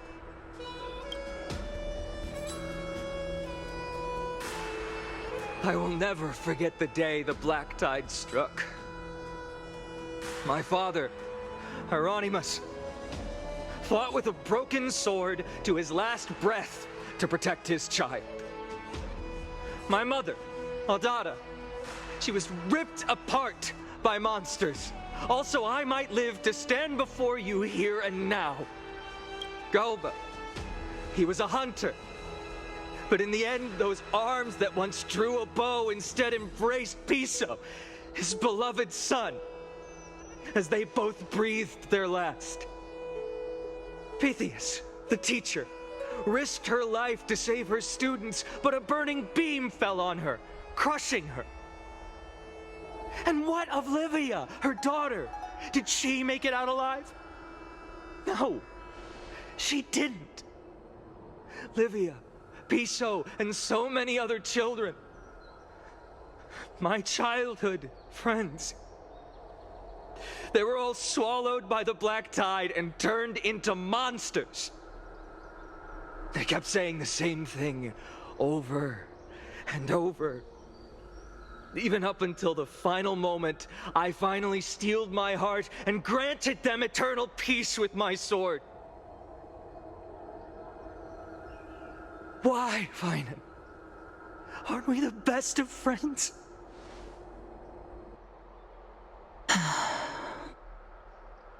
That is the black tide. A looming threat that can bring Akuma to its knees any time. Kindness may have promised that with the 3 Titans of Calamity Con, Akuma will return to an era Chrysia once more, but much as it pains me, I must disappoint you. While the demigod of strife has done everything in his power to hold them back, they are still coming. By now, the name of that black-robed swordmaster, the Flame Reaper, has likely echoed throughout the city already. The roaring thunder is a message from the strife demigod. The Flame Reaper has risen from death, and they hunger for the core flames of the gods.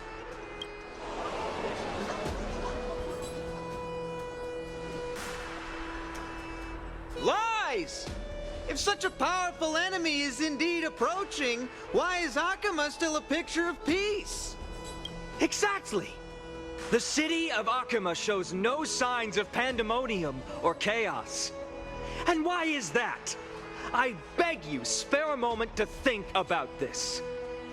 Are we able to stand here and hold this assembly in peace today because the danger has passed? No! This peace we enjoy is no gift of fate. We are able to stand here today only because the Chrysos heirs have stepped up and shielded Akuma from calamity. With her golden threads, Aglaya has preserved and continues to preserve these idyllic days that all of you hold dear. The Council of Elders claims that Aglaya will one day forsake the people because her divinity is eroding her body and soul. But ask yourselves this. Rather than offering her aid and support, why do they choose to watch and push Akama away from the Flame Chase journey? The answer that no one can bring themselves to speak of. A truth stained in blood and buried in greed, fear, and vanity. Allow me to lay it bare before you. It is because the Council of Elders, which bears Akima's history and honor, along with this Citizens' Assembly we once took so much pride in, are now infested with vermin.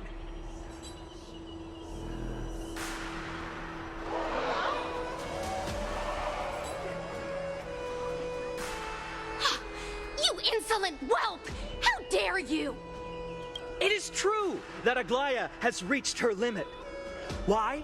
Because she has been working tirelessly to weave the defenses of our holy city against the encroaching evil.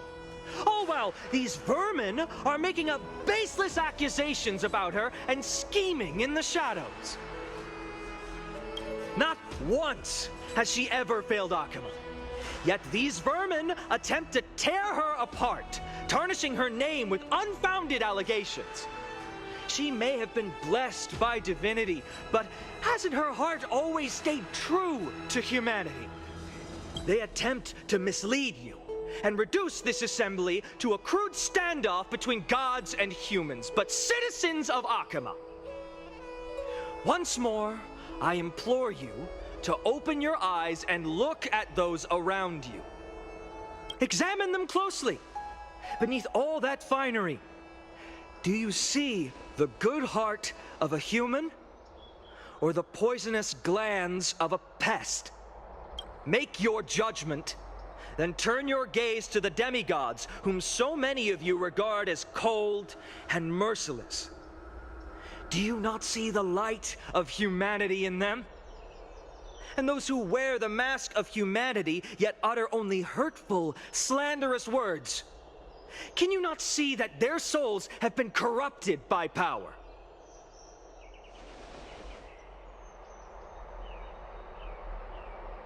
Yet, no matter what your answer is, and no matter who your vote goes to, rest assured that you have nothing to fear. For Aglaya, Trebios, and I will remain your faithful guardians and pledge our lives to upholding your decision. And this vow will stay true until the end of our days, where it will be passed on to future flame chasers. A steadfast and unwavering promise that shall endure through the ages. Absolutely right. The Christ of Sayers have only our best. At the present time, on the scales of Talentum, those who call for the continuation of the Flame Chase journey, and those who demand its suspension. Each faction holds an equal share of votes, resulting in a perfect balance. As expected, this is the moment when the Flame Chase journey is the closest to its end. And now, it's your turn to vote, Lord Anaxagoras. Is there anyone else who hasn't voted? No, you're the last. Cast your vote with care, for your decision will break this impasse. I have long since made a decision. Very well. May you bring much-needed change to this farcical world.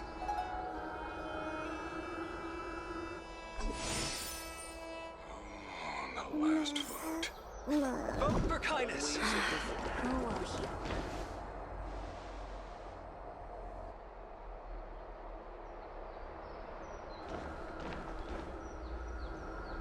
You've done well, Ferryman. Given the circumstances, delivering a rousing speech to stir up emotions was a prudent move. Thank you all for your patience. On behalf of the 7 sages of the Grove of Epiphany and the scholars of Amphorius, I, Anaxagoras, am ready to cast my vote. But before that, in the interest of fairness, Lady Goldweaver, I pose a question to you before all who are gathered here. Will you, as Ferryman has promised, stand by the decision made in the Assembly, regardless of outcome? In the interest of fairness, I make no promises, lest it should influence your decision. Very well. I thank you for your honesty.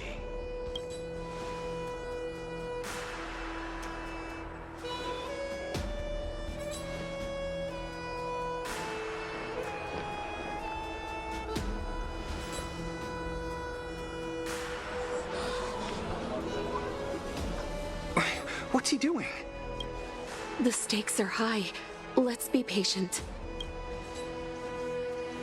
Cut the act! Who do you think you are wasting our time like this?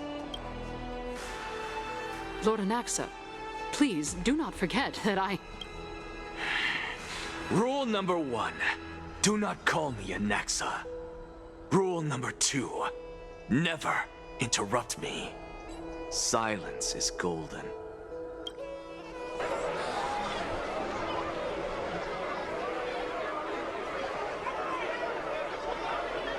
Just vote already. What are you waiting for? Your vote. Your vote.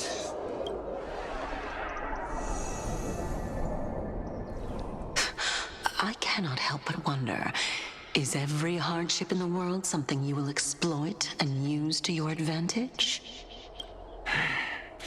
How else am I supposed to make use of this situation where my body and soul are separated? Oh, Circes. Or should I say Calypso? Accompany me on this final journey.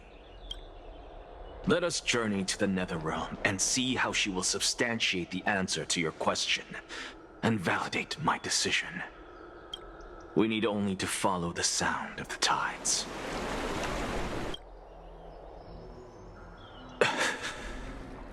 You are...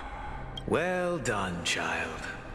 Just as I foresaw, you have achieved great things. Teacher.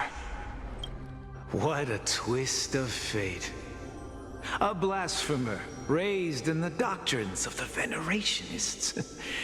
It's like a foal kicking its mother in the belly after taking all her milk.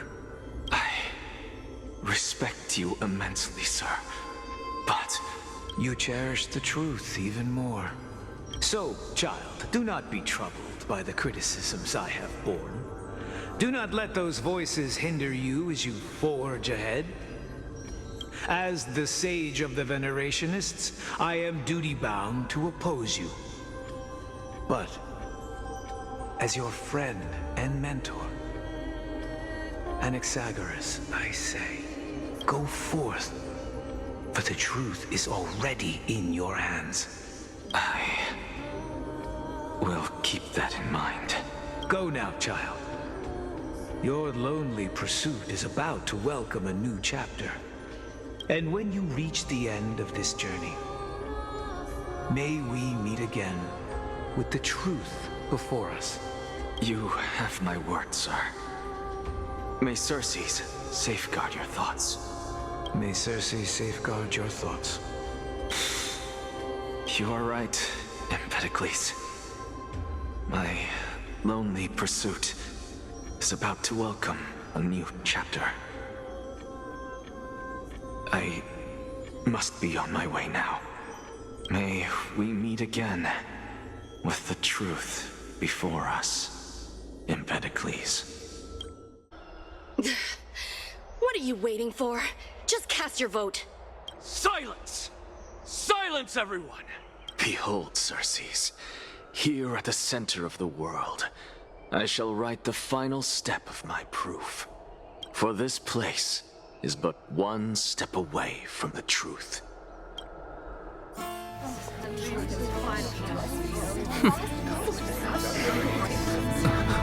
Professor, I completed the proof you wanted.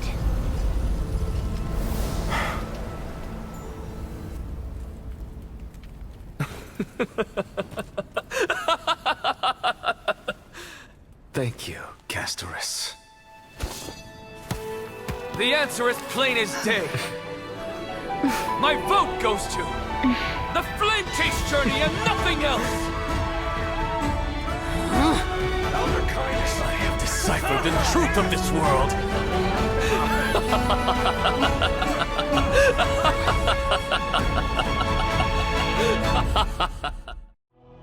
With the balance shattered, the result is clear. Buy carefully and to Lenten above, as the Theoros I have observed. No! Ligus, you can't! Onyx, what have you done? Have you lost your mind? I hope you are prepared for the harsh punishment awaiting you. Mark my words, I will make sure that clever head of yours never forgets the price of betrayal. Have you forgotten? I told you that happens to be one of my rare talents. You put on such a grand performance just to aid their preposterous flame chase journey? Performance? No, you are quite mistaken. I may be paranoid by nature, but I've always been known for my honesty. If you really understood me, Lady Kindness, you'd realize that I never had any interest in your pathetic little game of politics. Factions, standpoints, they are jokes in my eyes. I have never once switched sides, because I, and I alone, am the truth. Lady Kindness, with all the citizens here as witnesses, we should honor the spirit of democracy and respect the decision of this assembly. I have observed that Akama has chosen her destiny. This citizens' assembly has resolved to continue the flame chase journey. This resolution shall be put up on the wall of heroes, such that all citizens are aware of the city's way forward. You! It seems not everyone is ready for the assembly to end. Very well. Let me entertain you for a little longer. By your leave, Lord Ligus. Interesting. Elders and citizens, your attention, please. Stay for a moment more, if you will. Anaxagoras of the Grove of Epiphany has an announcement for the assembly. What is this performer up to now? Just moments ago, all of you made a decision on the fate of Amphorius. As a supporter of the Flame Chase journey, it pleases me to see the choice you have made. But I regret to say that I still harbor doubts about this outcome. Thus, I hereby challenge this resolution. Tell me, who among you dare swear to Kephales's name that Era Nova will truly welcome the fairy tale ending that the Chrysos heirs have promised? A beautiful new world free of calamity and madness? Nonsense! That's impossible! No one? Must I pick somebody to answer? Very well. You, the one acting so wise and profound. In front of all present here, do you dare swear that it will happen for sure? No? Fine. Next. You, the one with ignorance written all over your face. Yes, you. Do you dare swear by it in front of the Titan? What are you trying to do? Useless. Your turn, then. With that smug look of yours, You must be confident that the flame chase journey is the best course to take, right? Hey! Mind your tongue! So, no one? I see. In that case, Finan, answer me this. Your speech was filled with such passion just now. How confident, then, are you in making this promise? Professor, what are you doing? Let him continue with his performance.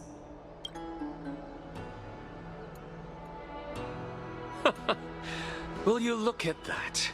Even Finan and Aglaya lack the courage to make such a promise.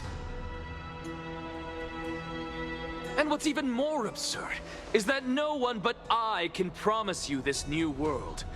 And yet, the Assembly passed the resolution anyway.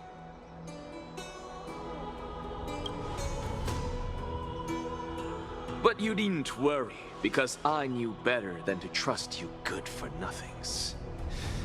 That is precisely why I am here today. To give you one final lecture. Now listen up and listen well. I, Anaxagoras of the Grove of Epiphany, hereby declare everything that the Flame Chase journey promises is true. Finan of Ides Elysiae, the prophesied demigod who shall succeed Kefali, will reforge each and every one of us in the new world with his complete, intact memories. What? The core flame-bearing titans were the Chrysos heirs of yesterday, and the Chrysos heirs who carry the core flames today will become the titans of tomorrow. All of our souls shall endure for eternity in the miracle of the World-Bearer. And all under Kefali's protection shall step into that new world.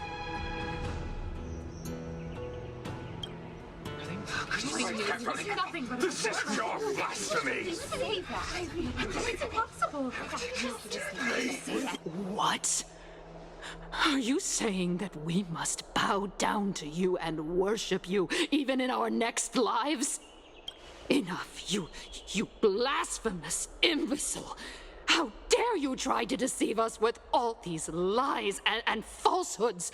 How can you prove? I told you, don't interrupt me.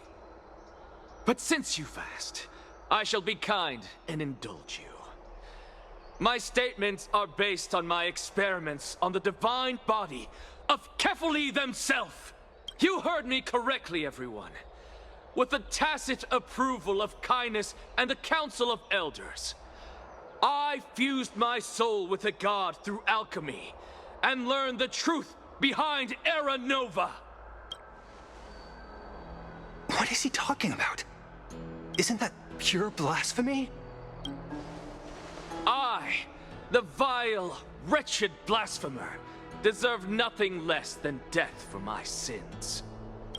And the Council of Elders, which granted me consent and aided in committing this atrocity, should face punishment alongside me. By the gods, even Kindness has betrayed Akuma. The catalyst. We're carefully involved.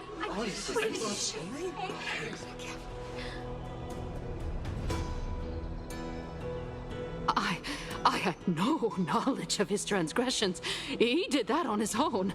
The Council of Elders bears no responsibility for his actions. Lord Lygus, as the esteemed Theoros, are you going to simply stand by and allow the Council of Elders to be dragged through the mud? If the accusation is true, I will acknowledge it. If not, my conscience stands unburdened. Lady Kindness, the reputation of the Council of Elders was not built in a day, nor will it be shattered overnight. Repercussions await those who fool the people, and punishment must be meted out on those who abandon their vows. We should respect this beautiful city and her people. You...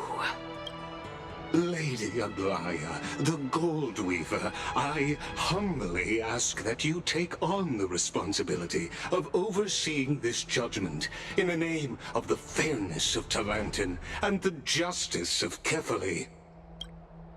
Considering the circumstances, and in accordance with Akima's codex as the only demigod among us, you shall rightfully wield this authority. The honor is mine to bear. How is this permitted? Elders and citizens, silence, if you please. Anaxagoras of the Grove of Epiphany has made his statement clear. As per Akima's codex, I request all present citizens to stand with me in exercising the right of judgment. First, Elder Kindness of Akima and Lygus the Theoros stand accused of neglecting their duties and abusing the law, leading to the egregious blasphemy against a god. In the names of Talantin and Kefali, Akima is to form a committee before the 7th action hour to conduct an investigation and disclose the findings to the public for subsequent judgment. Yes! That's what we deserve! Curse you! Now, concerning Anaxagoras of the Grove of Epiphany, he has confessed to grave blasphemy against Kefali. In the names of Talantin and Kefali, the accused must be allowed to hear the people's voice prior to the execution, for a chance at a reduced sentence and possible pardon.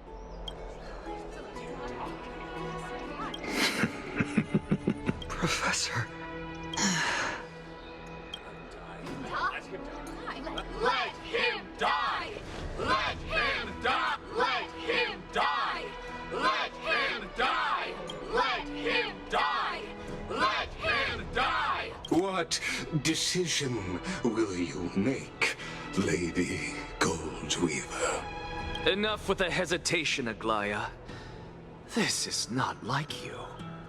Let him die! Let him die! Let him die! Let him die!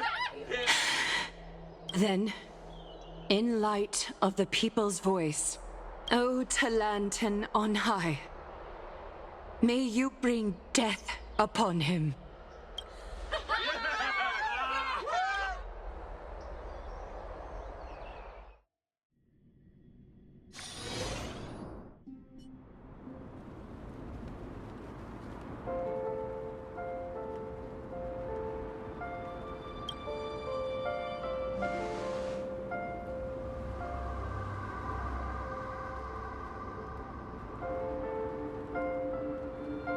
Allow me to reintroduce myself. I bore the name of Casterus while walking among the mortals. And now, I stand as the demigod of death, the living side of Thanatos. Welcome to my realm, where the west wind ends.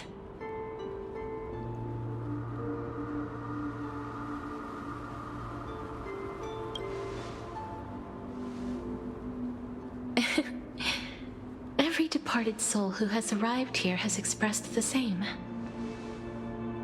Did you know? Every flower here was planted by Thanatos themselves. These flowers were originally both lifeless and immortal, but in the first rain brought by the River of Souls, they were given new life, flourishing as the bearers of countless souls. And it is my duty as the Master of Death to tend to their well-being and foster their growth in this serene haven. Similar to the structured cycle of life and death in the mortal world, these flowers too shall wither and fade, returning to the earth and then ascending to the sky with mist and tides. Eventually, they will descend to the mortal land as gentle rain. Every soul undergoes the perpetual cycle of reincarnation, albeit in varied forms, until the world meets its end. Yet, sadly, there's no time left for Amphorius to wait for when the flowers bloom again. Now, death is the power at my fingertips. It once led the souls of the deceased here, but I I shall open the gate of the Netherworld and return you to the realm of the living. In exchange, please take the core flame of death with you and complete the flame chase journey. Do not let our work thus far be in vain.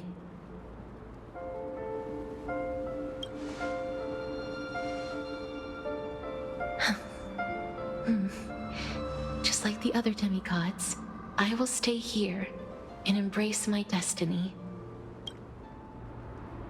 That being said, it is not easy to guide a lost soul back to the mortal realm. The whispers of death are sweet and alluring.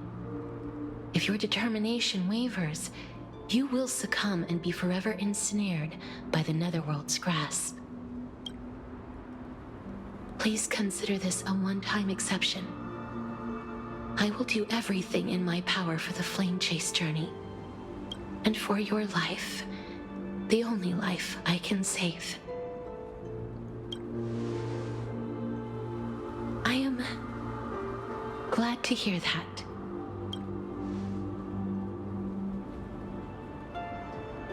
Over here!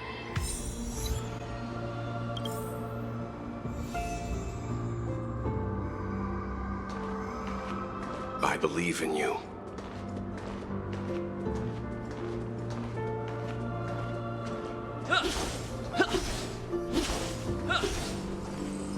Death is such a sweet joy.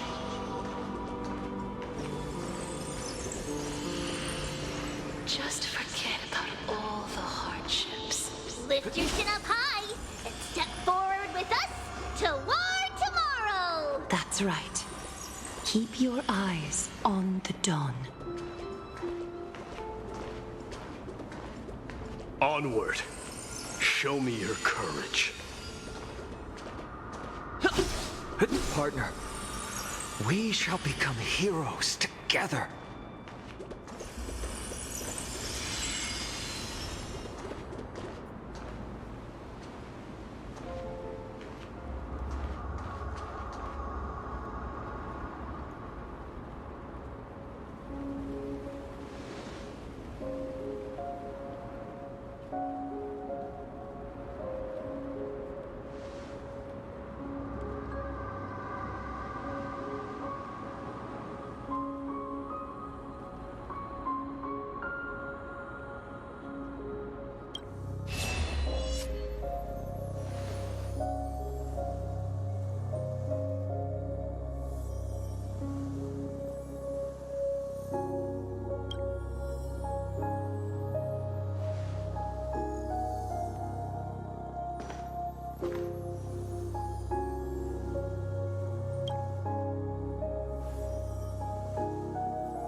All of this is proof that you once lived. Your soul, your memories, the years you've journeyed through, and the path they revealed, leading you back home. So, continue onward. Do not stop moving forward, and do not let her sacrifice and the support of all who have stood by you be in vain. Over here, friend! Take my hand. Let's go home.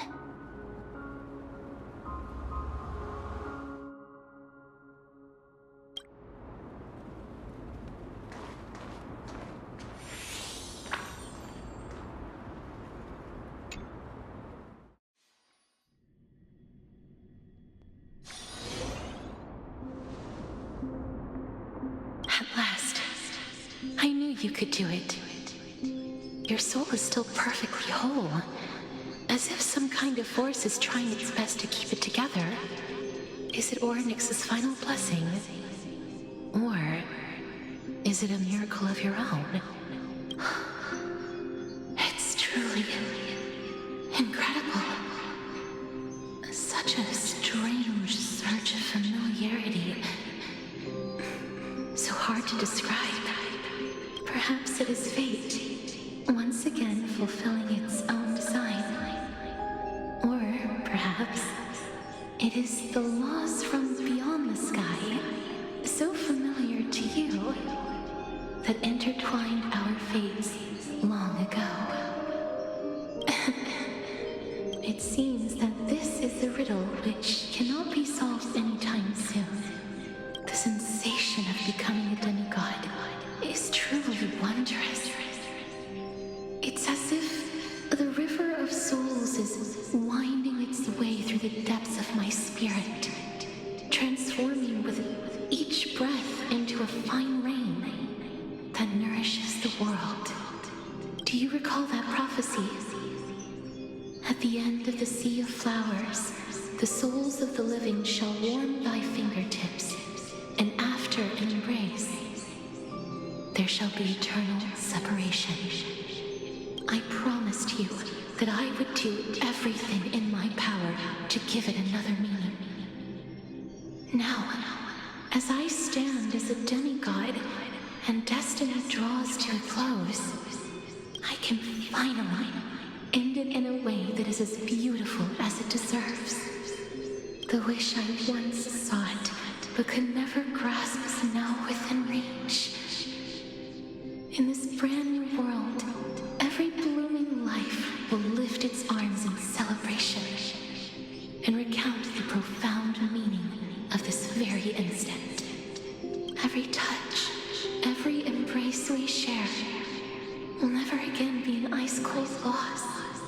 They will radiate with an intense warmth, sowing love far and wide throughout the land. The other shore is very cold.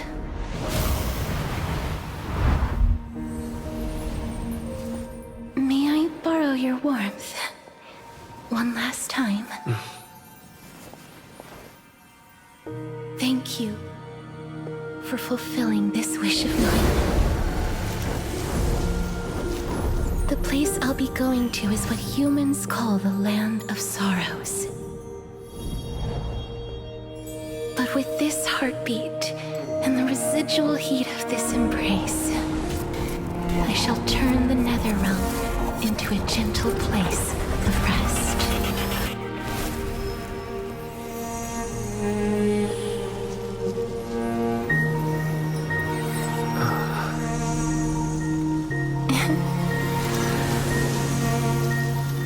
This embrace may be brief, but it's the proof that I once lived.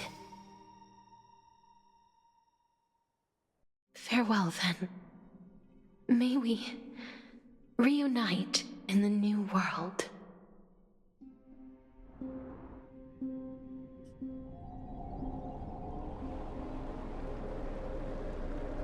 That grand and absurd performance was what you've been seeking your whole life?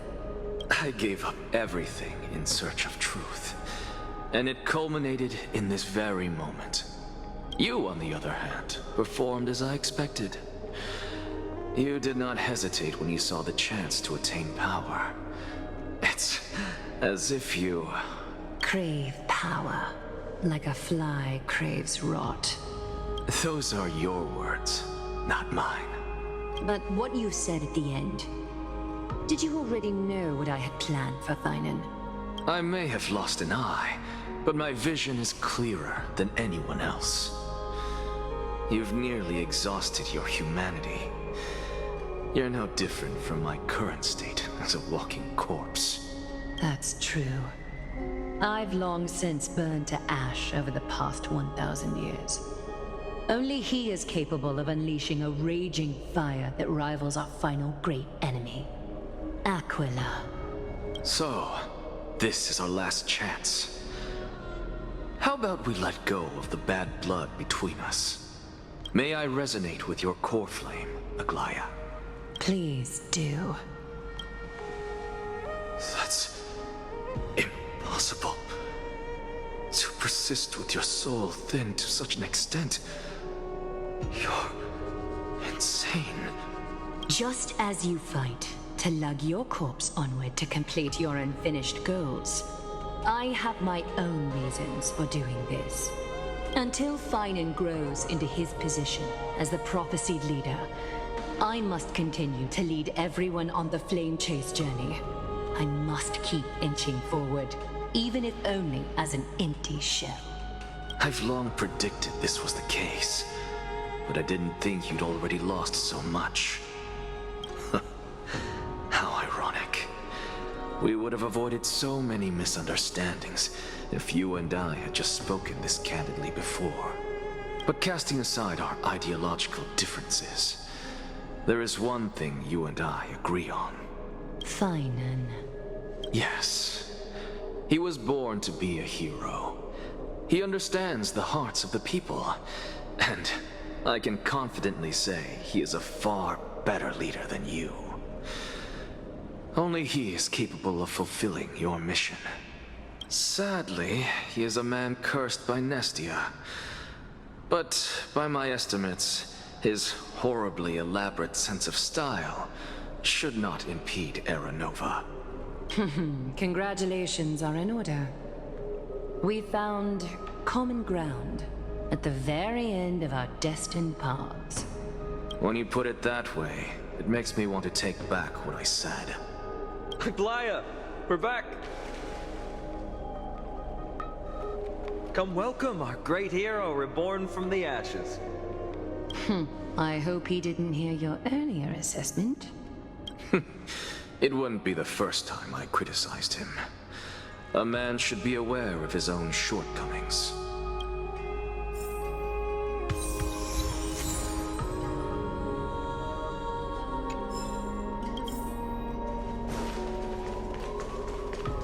I'm glad.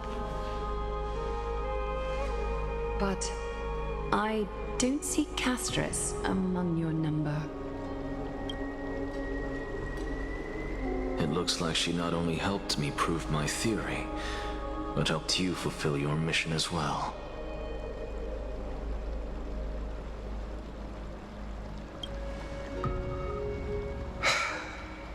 I agree. She might not have been able to change her fate, but she still wrote the final verse of her epic herself. Ferryman, please recite the prophecy for us. Trailblazer, please surrender that scalding cool flame for us as well. You are the only life she ever saved by her own hand in her 1,000 years on this earth. I believe no one is more qualified for this noble task.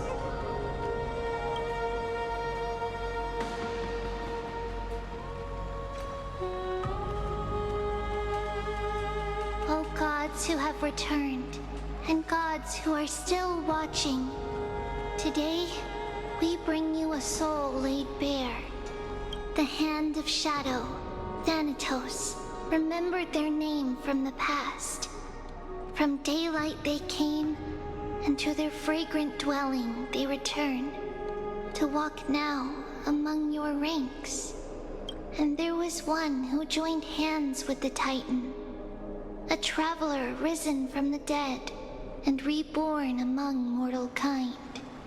He is the everlasting night, and shall now proclaim in his good name, O Majesty of the 12 Titans, pillars of the world, we seek your divinity to mend the rifts of the world.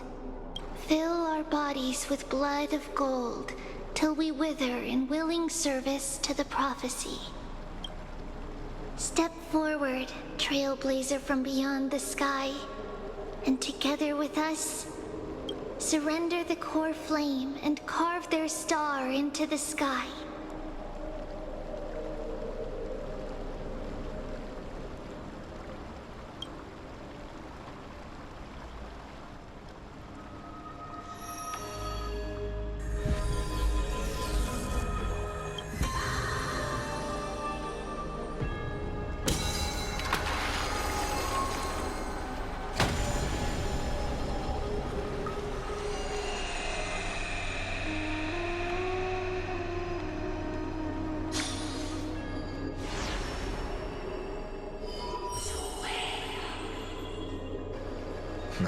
constellation for death.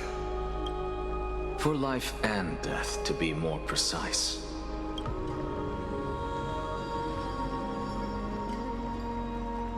Look! It's...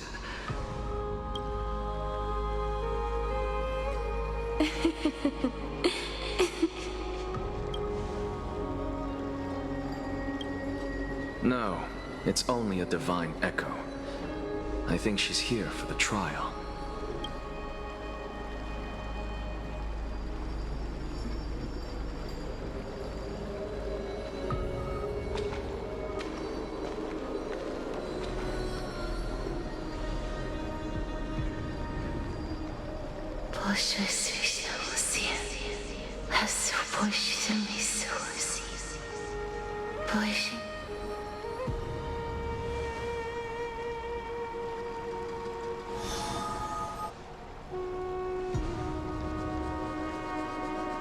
What did she say?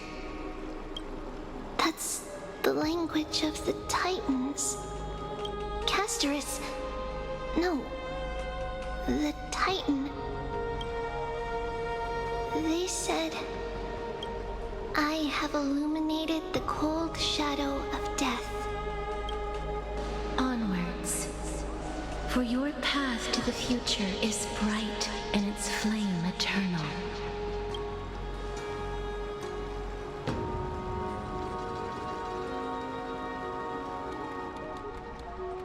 Do not forget.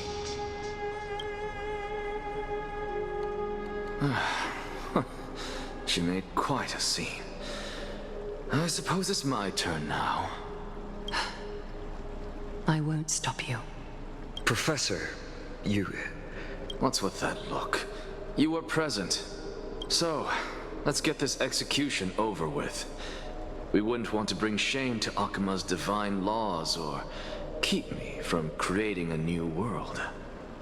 You never change, do you, Professor? I don't understand. If your theory is correct, you'll lose all memories of your past life once you become a Titan. So what's the point of becoming a god? Of course there's a point. Even if I forget who I am, I'll still have my brilliant mind. It goes without saying, I'll find a way to retrieve memories of my past life. Besides, I still have you, don't I? I still don't really understand what you said during the assembly. Even if it were true, things reforged from memory could never be the same as the original anyway. Then allow me to tell you right now that you're wrong. What exactly are we? My answer is that the Chrysos heirs are the future Titans and vice versa. Of course, this answer only applies to us. So, what are we when it comes to regular mortals? The very essence of the world, our souls, are tiny invisible seeds that hold records of each person's memories of the world. And we are the buds that sprout from these seeds to grow into great trees. Is that what new sporism means? Correct. Once our physical bodies are born, we become new extensions of the world. From there, we plant our seeds into someone's memories, and then scatter them into the hearts of countless people in the future. Just as seeds are affected by their environment, so too will our appearances differ across memories. But the partial memories we carry will always be the same, because that is just how the world is. To destroy our very existence, one must destroy the world itself. But we have someone who will still live on with his perfect memory. That person is you, child of Kefali. This is what it means to be the world-bearing Titan. So, carry everything of this world and live on. Don't disappoint those most precious to you. Don't disappoint Lady Goldweaver. And especially, Don't bring dishonor to my theory. Anaxa, I swear to you, I'll lead everyone to our reunion in the New World. Good. That is all I have to say. Farewell, everyone. May we meet again in the next life. Farewell, great performer. May Circes safeguard your thoughts. Are you satisfied, Honorable Titan? Very. I hereby swear I have borne witness. Anaxagoras of the New Sporists and the Grove of Epiphany has successfully overcome the trial of reason. Thus, I shall confer upon you these words. You shall transcend the peaks of purity and return to corruption and hardship. Oh, so that's a god's prophecy. It sounds like you just rephrased my past, present, and future. Oh, Circes. Is that all you've got? Well, you've already transcended the peaks of purity, and you were never the type to give me any leeway. That is true. But I do still have one question. I knew it. What is it? Maybe we're thinking of the same thing. As you've so boldly stated, we and the world itself live on through the memories of others. If that is the case, whose memories did the very first new spore sprout from? How should I know?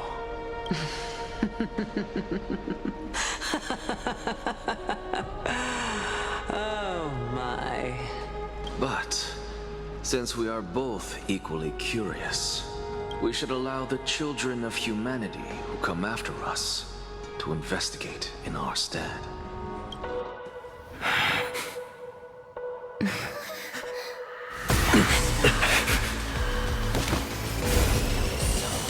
Rejoice, Circes. I sow the seeds of suspicion in the new world with your soul! And now, the objective is complete. That is all.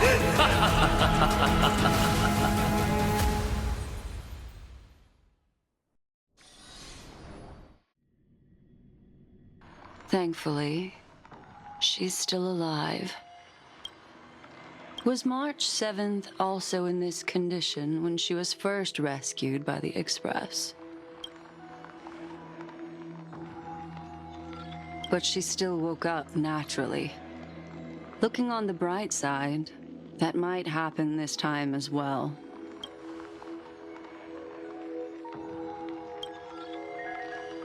I do not have conclusive evidence, but judging by her current condition, perhaps March 7th's memories have been hijacked. Think about it, Miss Himiko. What will happen when someone loses their ability to remember?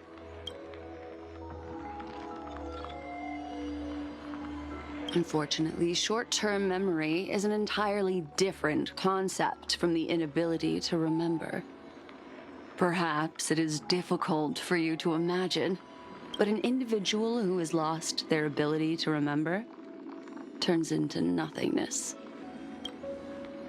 The belief of the Garden is that everything in this universe can be interpreted through memories. This is the driving force behind the continuance of this path. The past is made up of memoria, while the future is a possibility that will eventually be converted to memoria. But the present, it doesn't really exist, and it's only an abstract expression.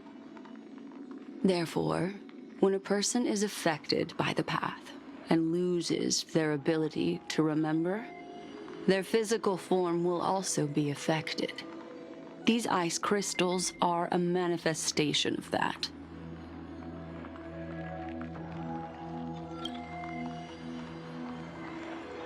Is Miss Himiko suspicious of me? In other words, now is the time for me to prove my innocence. That's not a problem, of course. The true reason behind my intentions is that Amphorius holds special significance. For some memo keepers of the garden with extremist views, it is a perfect example. A world that can only be seen through the garden's mirror means that memo keepers have the right to keep the world in their private collection.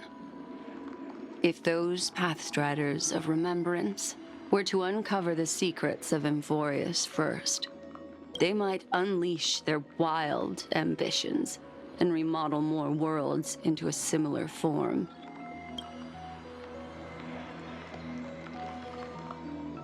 I chose to remain quiet before, because I did not want to involve you in the garden's internal conflicts. You can be even bolder with your guesses. The people that I am talking about, they aren't just individuals. They are an organization that has already attached itself to the pinky finger of Fu Li. I cannot be certain, but at the very least, they are capable of doing so. I am deeply sorry about what has happened to March 7th, but the deal that I propose still remains a fair one. Amphorius is still an excellent destination, and investigating further might allow us to uncover the truth behind the accident. Miss Himiko, the wisest choice right now is for us to continue cooperating.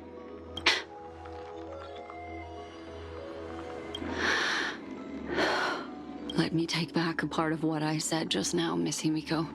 Although we indeed struck a deal, it seems like I have involved you in some unforeseen danger. Please accept my deepest apologies. It's Fu Li. Their gaze has just swept across Amphorius.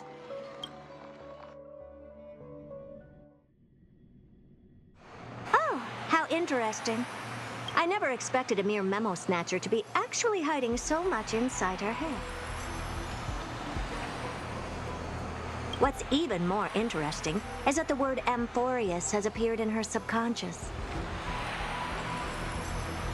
This lady seems to be having fun. Is she usually like this? It's, hard to explain.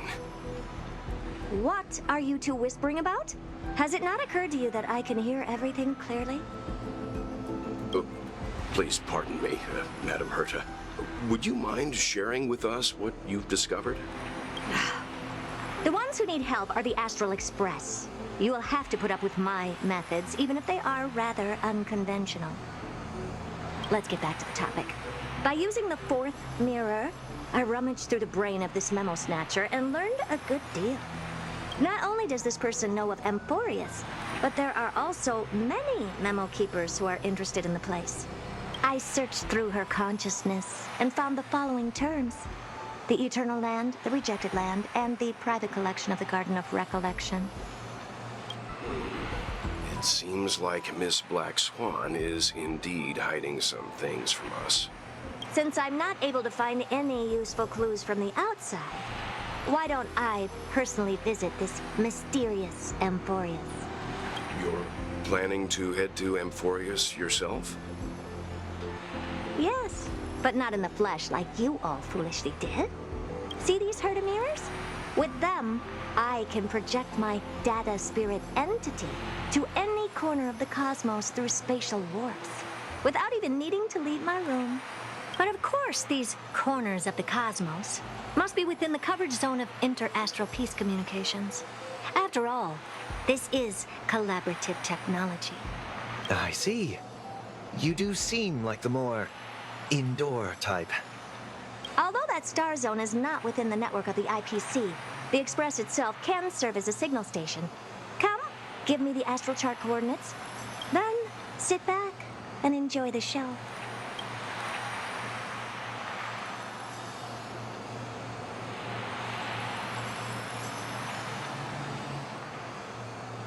All right, now that everything is ready, mirrors, get to work.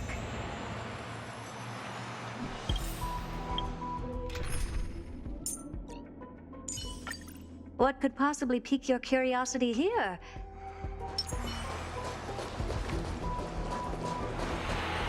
First mirror, input the coordinates. You'll be in charge of the spatial warp. As you command, Madam Herda. The preparations are complete. I wish you a pleasant journey ahead. Second mirror, prepare for the thought refraction. There's still some distance from the Astral Express to the Amphoria's celestial body. You're in charge of sending me over. This time, raise the power to the maximum. Don't be stingy. Oh, okay. I won't fail the mission, Madam Herda. Third mirror, you're in charge of generating the data spirit entity. I'm happy to help, Madam Herda. What kind of appearance are you planning to use this time? Good question. Let me think. Forget it. Just use my own appearance. There's no one there that'll recognize me anyway. As you wish. Fourth mirror, you'll be in charge of... It seems like I have nothing for you. Just stand by and wait for orders. Ah, standing by again. That's so boring. Next time, can you count down from 4 instead?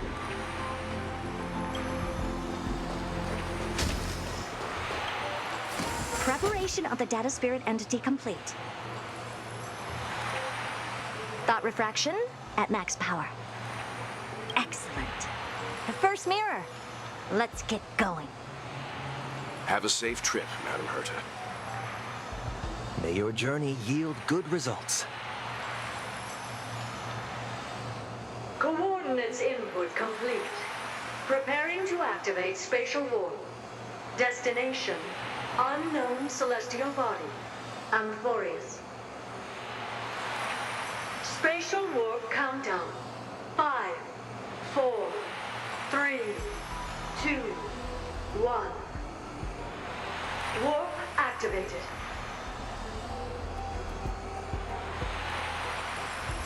Oh! So that's Amphorius? Its appearance is, well, sure is unique. Second mirror. Prepare for thought refraction. It's time to send me in. Alright, please read the safety protocols carefully. Can't you hurry up? Yes, ma'am.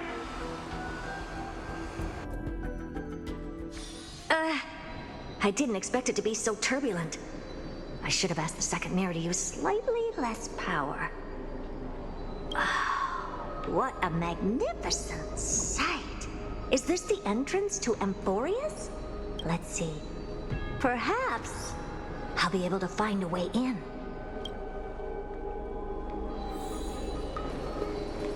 What's this? A statue? It's ugly. I don't like it.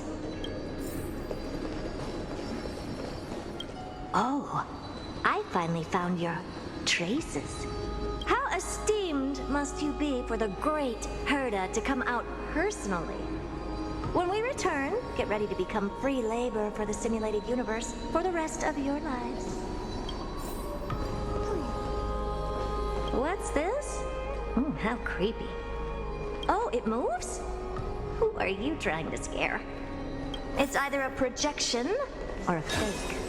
There doesn't seem to be much to take note of. Now then, how am I going to get into Amphorius? My deepest apologies, esteemed lady. I'm afraid that you cannot proceed further. Who's there? Your visit, although not part of my calculations, is a pleasant surprise. It's a pity that the preparations are not yet in place to receive you with the hospitality that someone of your status deserves. Are you not going to answer my question? Who are you? I have many identities, and I'm going to have even more in the future. But if you just need a form of address, you can use my common alias, Lycurgus. Lygus. All right, Lygus. But you can't possibly think that I'm just asking for a name, can you? Regrettably, I do not have the authority to share more information. However, standards are always flexible.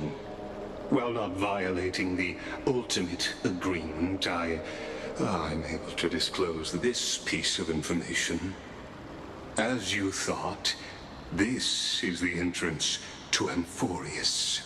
Now, please, kindly turn back. Amphorius is not a world that you should be involved with, regardless of what kind of magnificent achievements you have accomplished. This place will not open its doors so easily. You seem to understand me very well. Then you should know that I have no reason to listen to you. Your reaction is completely within my calculations.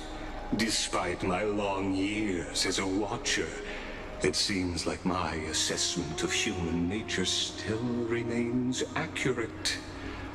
From you, I'm able to sense a beautiful desire for knowledge. But my answer remains unchanged. Madam, it is with the utmost goodwill that I suggest you return to where you came from. Let's assume for a second that I'm not so well-mannered, and that I insist on uncovering the secrets hidden behind you, Mr. Lygus. How do you plan to dispel this notion of mine? Within the scope of the ultimate agreement, there are 178,244 logic chains at my disposal to convince you. After filtering through them, I have determined that I only require 3 to attain the results that I desire. Oh? I'm all ears. First, for reasons that cannot be disclosed, Amphorius is a completely isolated celestial body. Apart from me, no one else will be able to help you enter. That's not a good argument. Second, if your plan is, as you've alluded to previously, to force me into cooperating by showing hostility, do know that, just like you, I have basked in the gaze of the erudition. I stake my honor and assure you that, in the worst-case scenario, our mutual destruction will be inevitable. Oh? No wonder I couldn't find a back door. When I did a scan of our surroundings, the safety protocols on you are comparable to Screwy's. How interesting. I assume that you still wish to hear the third logic chain? Of course. Why wouldn't I? Third, even if you exhaust all your means and find a way to break through, you will surely give up once you understand the consequences of your actions. After all, throughout your long life, as much as you'd hate to admit, your conscience has played a crucial role. What a brazen robot. You think that you can actually understand me through your paltry calculations? But since you put it that way, why don't you tell me what these consequences will be? It concerns the third path, that is, entangled with Amphorius. A path that you and your friends still very much lack understanding of. The destruction. So, if you ignore my warnings and persist in your ways, you will break the shackles of a Lord Ravager. And when that happens, their fury will engulf the cosmos.